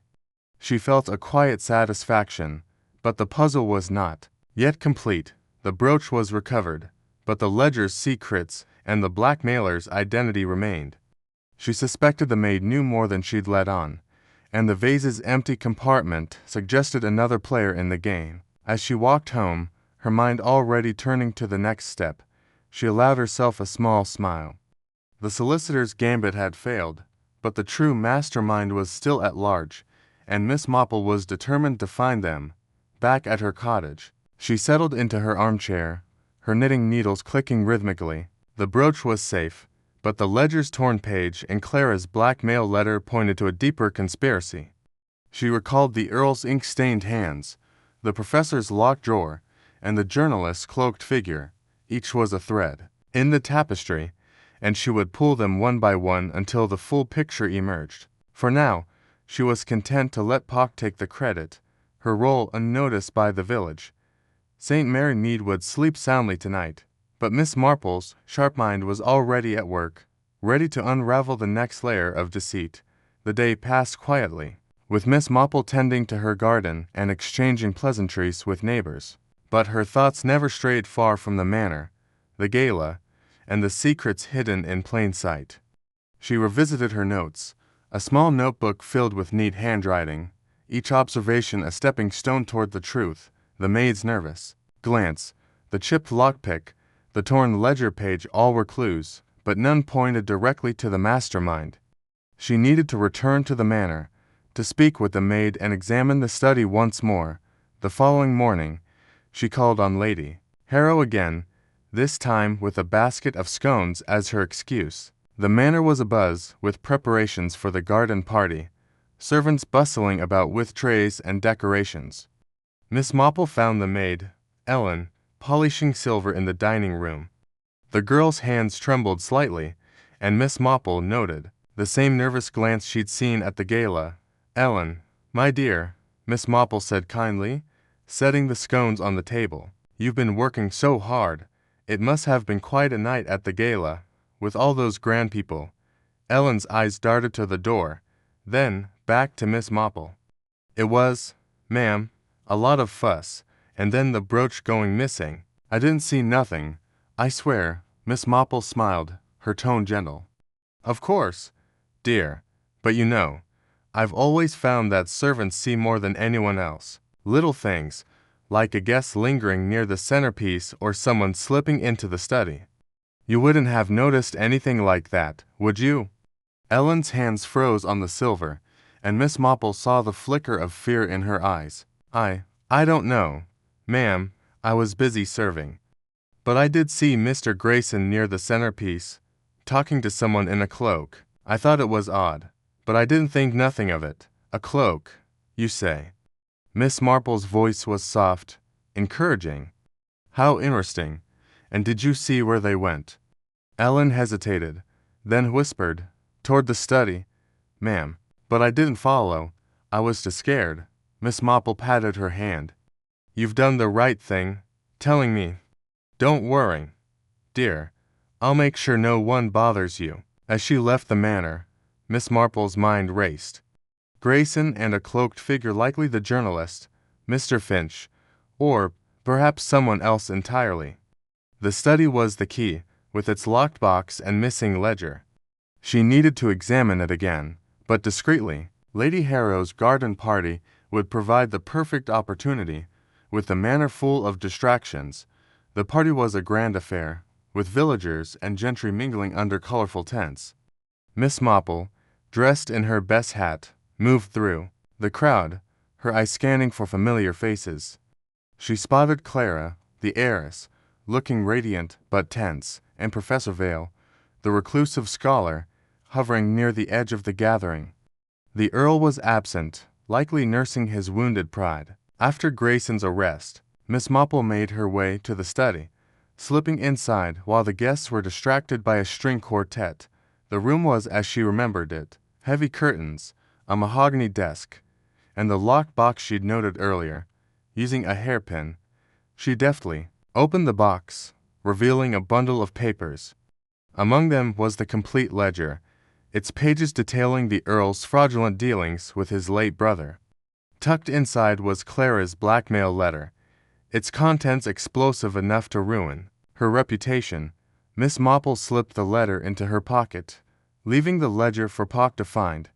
She had no desire to expose Clara's secret. The poor girl had suffered enough. As she closed the box, she heard a creak behind her. Turning, she saw Professor Vale in the doorway, his face pale. Miss Marple, what are you doing here? Oh, Professor, she said, her voice calm. I was just admiring the desk. Such fine craftsmanship. But I couldn't help noticing this box. It seems to hold quite a few secrets, doesn't it? Vale's eyes darted to the box, then back to her. I don't know what you mean. I was just looking for a book. Of course, Miss Marple said, her smile serene. But you know, Professor, I've always found that secrets have a way of coming to light. Like that brooch you bought from the Earl. Such a pity it ended up in Mr. Grayson's safe. Vale's shoulders slumped, and Miss Marple knew she had him. I didn't steal it, he whispered. I bought it fair and square, but Grayson, he said he'd handle the sale, that it would clear the Earl's debts. I didn't know he'd hide it. Miss Marple nodded, her expression sympathetic. I believe you, Professor, but you might want to tell Mr. Pock everything. It's the best way to clear your name. Chapter 9. The brooch's hiding place. Miss Jane Marple sat in her cozy parlor, the soft clink of her knitting needles punctuating the quiet hum of St. Mary Mead's evening stillness. The sapphire brooch, the heart of the mystery that had gripped the village, remained elusive, though Miss Marple's sharp mind had already unraveled much of the tangled web surrounding it. The solicitor, Mr. Grayson, was now in custody, his boastful confession secured through her clever ruse. Yet, the brooch, itself its sparkling blue facets a symbol of the Clement family's legacy, had not been found in Grayson's possession. Miss Marple's intuition, honed by years of observing human nature, told her the jewel was closer than anyone suspected. The manor, with its sprawling rooms and hidden corners, held the final piece of the puzzle. She set her knitting aside, her eyes drifting to the window where the manor's silhouette loomed against the twilight sky. The gala, with its glittering guests and undercurrents of deceit, replayed in her mind. The maid's nervous glance, caught in the flicker of candle light, had lingered in her thoughts. It was no coincidence. She was certain that the girl's eyes had darted toward the grand floral centerpiece at the heart of the dining hall. That arrangement, a lavish cascade of roses and lilac, had been admired by all but examined by none. Miss Marple's lips curved into a faint smile. People, she murmured to herself, are so very predictable in their oversights. The next morning, under the pretense of returning a borrowed gardening book to Lady Harrow, Miss Marple made her way to the manor. The air was crisp, carrying the scent of dew-kissed grass, and the village bustled with its usual rhythmices. Price at the post office sorting letters, children scampering toward the schoolhouse. The manor, however, seemed quieter today, as if holding its breath after the whirlwind of the gala and Grayson's arrest. Lady Harrow greeted her warmly, if distractedly, her mind clearly on the scandal that had shaken her household. "Miss Marple, how kind of you to visit," she said, ushering her into the drawing-room. "I'm afraid we're all still reeling from that dreadful solicitor's actions." "Oh, my dear, I quite understand," Miss Marple replied, her tone soothing. "But I couldn't help thinking of your lovely roses. Might I have a peek at the dining hall? The flowers at the gala were so splendid, and I'd love to know your secret for such arrangements." Lady Harrow, flattered, led her to the dining hall where the remnants of the gala's decor lingered. The floral centerpiece, though slightly wilted, still dominated the long mahogany table. Its vibrant blooms spilled over a silver vase, intricate and heavy, a relic of the manor's storied past. Miss Marple's eyes, sharp behind her spectacles, scanned the arrangement. "Such a magnificent vase," she remarked, her fingers brushing the cool metal. "It must be quite old." "Oh, yes," Lady Harrow said, her voice tinged with pride. "It's been in the family for generations. Hollowed out, you know, to hold water for the flowers. Quite practical, really. Hollowed out," Miss Marple repeated softly, her mind racing. She leaned closer, ostensibly to admire a rose, but her fingers probed the vase's base. The maid's glance, the vase's prominence, the ease with which it had been overlooked, it all clicked into place. "Might I trouble you for a glass of water, Lady Harrow? I'm feeling a touch parched." As Lady Harrow bustled off to fetch the water, Miss Marple worked quickly. Her delicate hands, accustomed to the precision of knitting, explored the vase's interior. The hollow compartment, designed to hold water, felt unusually shallow. She pressed gently, and a faint click echoed in the quiet hall. A hidden panel, cleverly concealed within the vase's base, sprang open. There, nestled among the damp stems, was the sapphire brooch, its deep blue facets catching the light. Miss Marple's heart quickened, but her expression remained serene. She slipped the brooch into her pocket just as Lady Harrow returned. "Thank you, my dear," Miss Marple said, accepting the glass with a smile. "Your flowers are truly a work of art." As they chatted, Miss Marple's mind turned to the brooch's clasp, which she had examined in the sketch found in Clara's room. The intricate design, with its tiny filigree, had seemed more than ornamental. Back at her cottage, she sat by her fire, the brooch in her lap. Her magnifying glass revealed what she had suspected, a small, almost imperceptible slot within the clasp. It was a key, cunningly disguised, its purpose yet unknown. She recalled the locked box in the manor study, mentioned by the butler during her earlier visit. The ledger, the blackmail letter, the brooch, all were connected, and the box held the final answers. Miss Marple arranged a return to the manor that afternoon, this time with the constable in tow. She presented the visit as a courtesy, a chance to update Lady Harrow on the investigation's progress. The constable, a well-meaning but plotting man named Sergeant Pock, was eager to redeem himself after missing Grayson's scheme. "Miss Marple, I don't know how you do it," he said as they walked up the manor's drive. "But if you say the brooch is here, I'll turn this place upside down." "No need for that, Sergeant," she replied, her tone mild. "I suspect we'll find what we need in the study." The study, with its oak-paneled walls and heavy desk, was as imposing as ever. The locked box, a small iron affair, sat on a shelf behind the desk, its presence unremarkable to all but Miss Marple. She produced the brooch, its clasp glinting in the dim light, and handed it to Sergeant Pock. "Try the clasp." "Sergeant, I believe it's more than it seems." Pock, puzzled but trusting, inserted the clasp's tiny key into the box's lock. It turned with a satisfying click, and the lid sprang open. Inside lay the complete ledger, its pages filled with meticulous records of the manor's finances, alongside a folded letter in a familiar hand. Miss Marple's eyes gleamed as she recognized the handwriting Clara's blackmail letter, detailing the scandal involving the Earl's late brother. The ledger revealed a trail of fraud, orchestrated by the brother to siphon funds from the estate, a secret worth killing to protect. "Sergeant," Miss Marple said, her voice calm but firm, "this ledger explains why the brooch was so valuable. It wasn't just a jewel, it was a key to the truth. And this letter, well, it's best we keep it quiet, for Miss Clara's sake." Pock nodded, his face a mix of awe and confusion. "But who hid the brooch?" "Miss Marple. Grayson's in custody, and he swore he never touched it." Miss Marple's thoughts returned to the maid, Elsie, whose nervous glance had first caught her eye. She had watched Elsie during her visits to the manor, noting her quiet efficiency and the way her hands trembled when the gala was mentioned. Elsie, she suspected, had been coerced, perhaps by Grayson or another, to hide the brooch in the vase.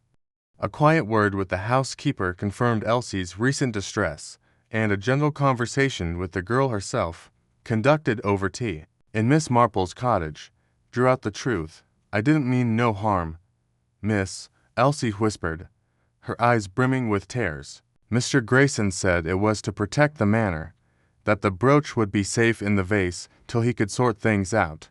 I didn't know it was stealing." Miss Marple patted her hand. "You did what you thought was right, Elsie, but next time, come to me first." With the brooch recovered and the ledger secured, Miss Marple arranged a discreet meeting with Mrs. Clement. The vicarage, with its warm hearth and familiar comforts, was the perfect setting. Mrs. Clement's eyes widened as Miss Marple placed the brooch in her hands, its sapphire gleaming like a captured star. "Oh, Miss Marple, how can I ever thank you?" she gasped. "No need, my dear," Miss Marple replied, her smile gentle. "It belongs with your family. Let's leave the rest to the past." The letter, with its damning secrets, remained in Miss Marple's possession. She burned it that evening, watching the flames consume the paper, ensuring Clara's reputation remained intact. The ledger, however, was handed to Sergeant Pock, who promised to handle it discreetly. The Earl's brother's fraud would be addressed quietly, with no need to drag the manor's name through the mud. As Miss Marple walked back to her cottage, the village seemed to breathe easier. The gala's shadow had lifted, and St. Mary Mead's rhythm returned. The brooch was home, the guilty were punished, and the innocent were spared. She settled into her armchair, her knitting needles resuming their steady click. The mystery was solved, the truth uncovered with her quiet, unassuming precision, and though the constables would never know the full extent of her role, Miss Marple was content, her sharp mind already turning to the next puzzle that might find its way to St. Mary Mead. The manor, now free of its secrets, stood as a testament to her skill. The vase, the clasp, the ledger all had played their parts, but it was Miss Marple's keen observation, her understanding of the human heart, that had brought the truth to light. The village, unaware of the drama's depth, carried on, its trust in her quiet wisdom unshaken, and as the fire crackled in her hearth, Miss Marple smiled, satisfied with a job well done, her needles dancing in the soft glow of evening. The days following the brooch's recovery were filled with the gentle hum of village life, but Miss Marple's mind remained active, sifting through the nuances of the case. She had always believed that every mystery left echoes, small ripples, of truth that lingered in the conversations of St. Mary Mead's residents. The gala had exposed not just the theft, but the fragility of the manor's social fabric, and Miss Marple, ever the observer, took note of how the village adjusted to its aftermath. Mrs. Clement, now reunited with her family's heirloom, became a frequent visitor to Miss Marple's cottage. Over cups of Earl Grey, she shared her relief, but also her lingering unease. "I can't help but feel we've only scratched the surface, Miss Marple," she confided one afternoon, her hands cradling the brooch as if afraid it might vanish again. "What if there's more to this ledger business? My husband says the Earl's departure was too sudden." Miss Marple nodded, her expression serene but her mind alert. "People often leave when their secrets grow too heavy, my dear. But the ledger is with the proper authorities now. I shouldn't worry." Yet, privately, Miss Marple wondered about the Earl's abrupt exit. His confession about selling the brooch had been convincing, but his trembling hands and the ink stain on his cuff suggested a deeper involvement. She recalled the torn page from the ledger, found in a guest's coat, and the solicitor's glib confidence. Grayson had been the orchestrator, but the Earl's role remained murky. Had he been a pawn, or was he playing a longer game? To satisfy her curiosity, Miss Marple took to her daily walks, her route carefully planned to pass the manor's gates. The gardeners, always eager for a chat, provided snippets of gossip. The Earl, they said, had left for London, his belongings packed in haste. A new steward had arrived, a brisk man from the city, tasked with sorting the manor's accounts. Miss Marple listened, her face a mask of polite interest, but her mind catalogued every detail. The steward's arrival suggested the ledger's contents were being scrutinized, and she made a mental note to keep an ear on the village's rumor mill. Meanwhile, Clara, the heiress, had taken to visiting the vicarage, her demeanor lighter. Now that the blackmail threat was gone, Miss Marple, ever discreet, had ensured the letter's destruction, but she remained curious about Clara's connection to the Earl's brother. During one of their teas, she gently steered the conversation to the past. "You must be relieved, my dear," she said, passing a scone. "The gala was quite an ordeal for you." Clara's smile faltered, but she nodded. "I thought I'd never escape that letter.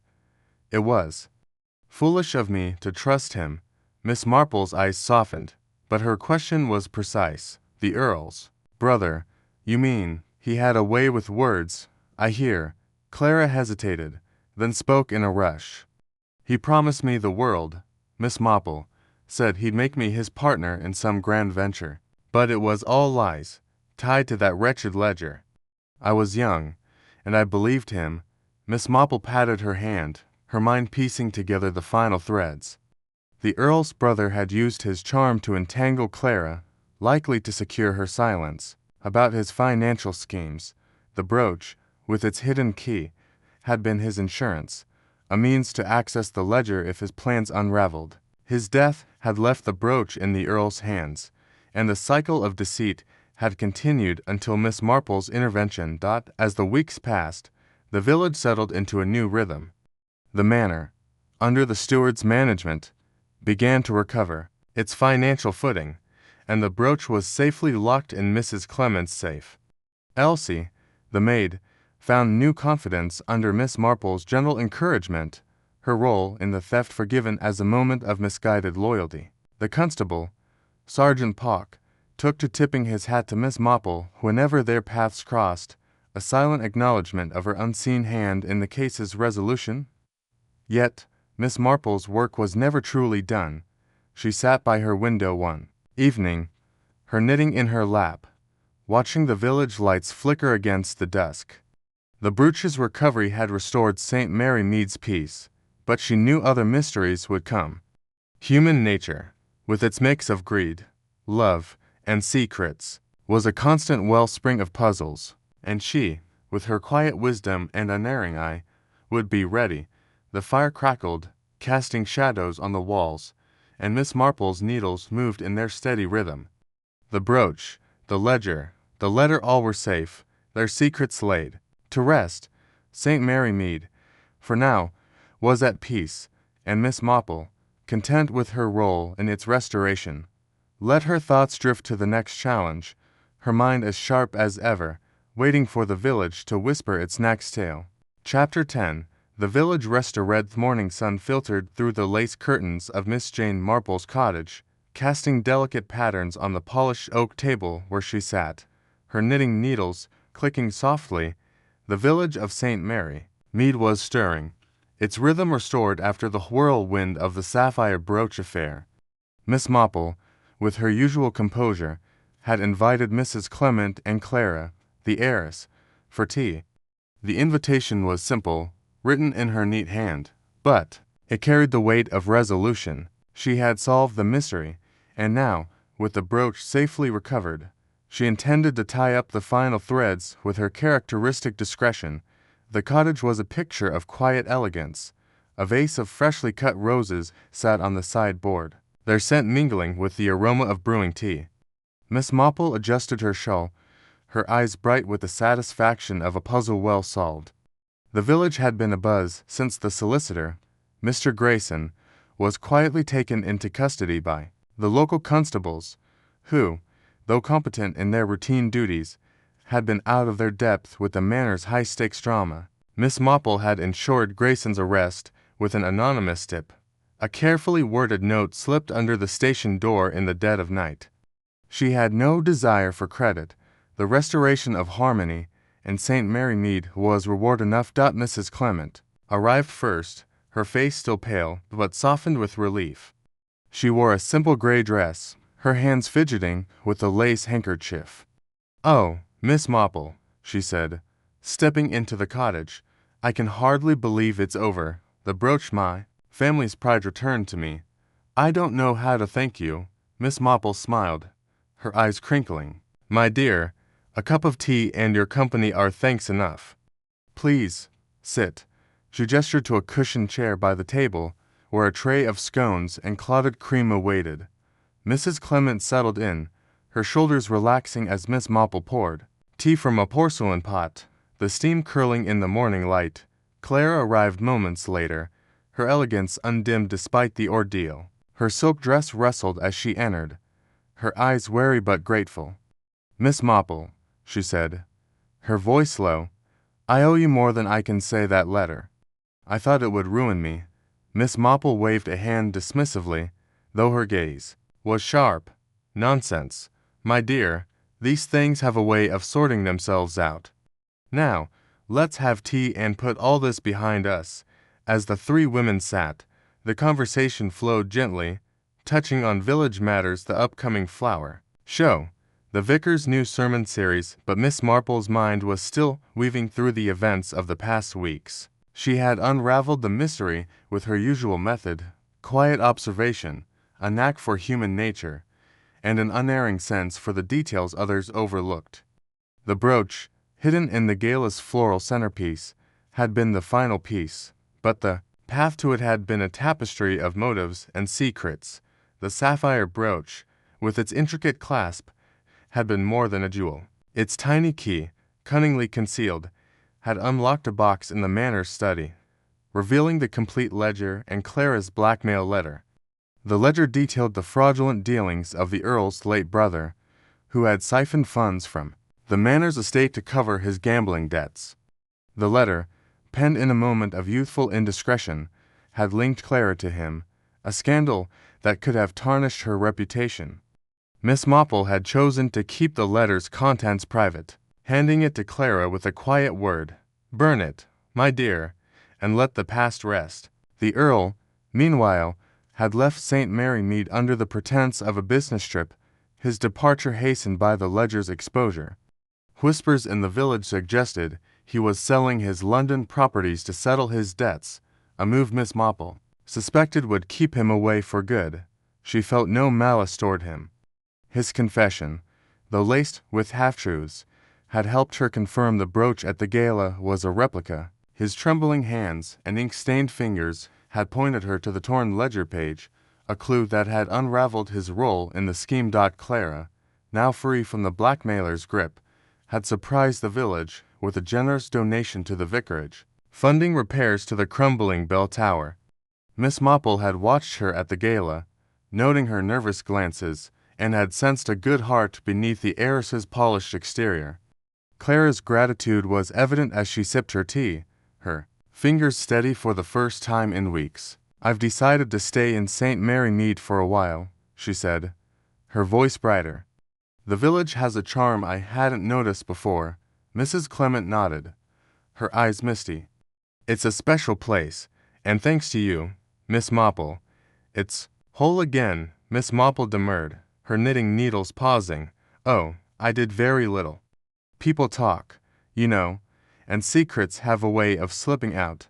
Her tone was light, but her mind was sharp, replaying the moments that had led to the solution. The smudge of rouge on a guest glove, the chipped lockpick by the study door, the maid's nervous glance, all had been threads in the tapestry. The solicitor, Mr. Grayson, had been the mastermind, using the gala's chaos to swap the replica brooch for the real one, intending to sell it to settle the Earl's debts. His boastful confession in his office, elicited by Miss Marple's feigned confusion, had been his undoing. The constables, though unaware of her role, had regained their confidence. The village buzzed with talk of their brilliant arrest, based on the anonymous tip. Miss Marple smiled to herself, content to let them take the credit. Her satisfaction came from the quiet restoration of order, the return of the brooch to Mrs. Clement, and the protection of Clara's future. The ledger, now in the hands of a discreet magistrate, would ensure the manor's finances were scrutinized, preventing further fraud. As the tea party drew to a close, Mrs. Clement clasped Miss Marple's hand. "You're a marvel, Jane, truly. The village is lucky to have you." Miss Marple chuckled softly. "I'm just an old woman who likes to listen, my dear. Now, do try the scones. They're Mrs. Bantry's recipe." Clara lingered after Mrs. Clement left, her expression thoughtful. "Miss Marple, how did you know? All those little things, how did you see them?" Miss Marple's eyes twinkled. "People are much the same everywhere, my dear. A glance, a word, a gesture, they tell stories if you know how to read them. St. Mary Mead is no different from anywhere else." Clara smiled, a weight lifted. "I'll remember that. Thank you." As the heiress departed, Miss Marple settled. By her fire, her knitting resumed. The village was at peace, its harmony restored. The brooch rested safely with Mrs. Clement, the Earl's schemes were undone, and Clara's future was secure. The constables, though outwitted, were content with their victory, and the manor's secrets were safely buried.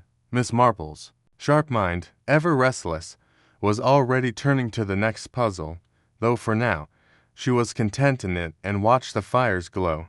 The afternoon faded into evening, and St. Mary Mead settled into its familiar rhythm. The vicarage bell chimed, children laughed in the lane, and the scent of roses drifted through the open window. Miss Marple, with a quiet smile, knew the village's trust was intact, its heart unbroken. She had no need for fanfare. The click of her needles and the warmth of her cottage were enough. The mystery was closed, every thread neatly tied, and St. Mary Mead was whole once more. But the village, like Miss Marple's mind, was never truly still. A new whisper, a fresh glance, a subtle shift in the air, something would stir soon enough, and when it did, she would be ready, her keen eyes and quiet wisdom waiting to unravel the next tale. For now, though, she knitted, the fire crackled, and the world was as it should be. The days that followed were soft and unhurried, the kind of days St. Mary Mead cherished. The flower show preparations were in full swing, with Mrs. Price Ridley fussing over her dahlias and young Tommy Pierce sneaking extra biscuits from the vicarage kitchen. Miss Marple, as always, was a quiet presence, her cottage a hub of gentle activity. Neighbors dropped by with small gifts, a jar of homemade jam, a cutting from a prized rose bush, unaware of the role she had played in restoring their peace. Mrs. Clement, now wearing the sapphire brooch proudly at church, had regained her spark. She spoke of organizing a new charity gala, this time with tighter security, and Miss Marple nodded approvingly, though she privately doubted the need for such measures. The village, she knew, had a way of policing itself, its secrets surfacing in the chatter of the post office or the glances at the butcher's counter.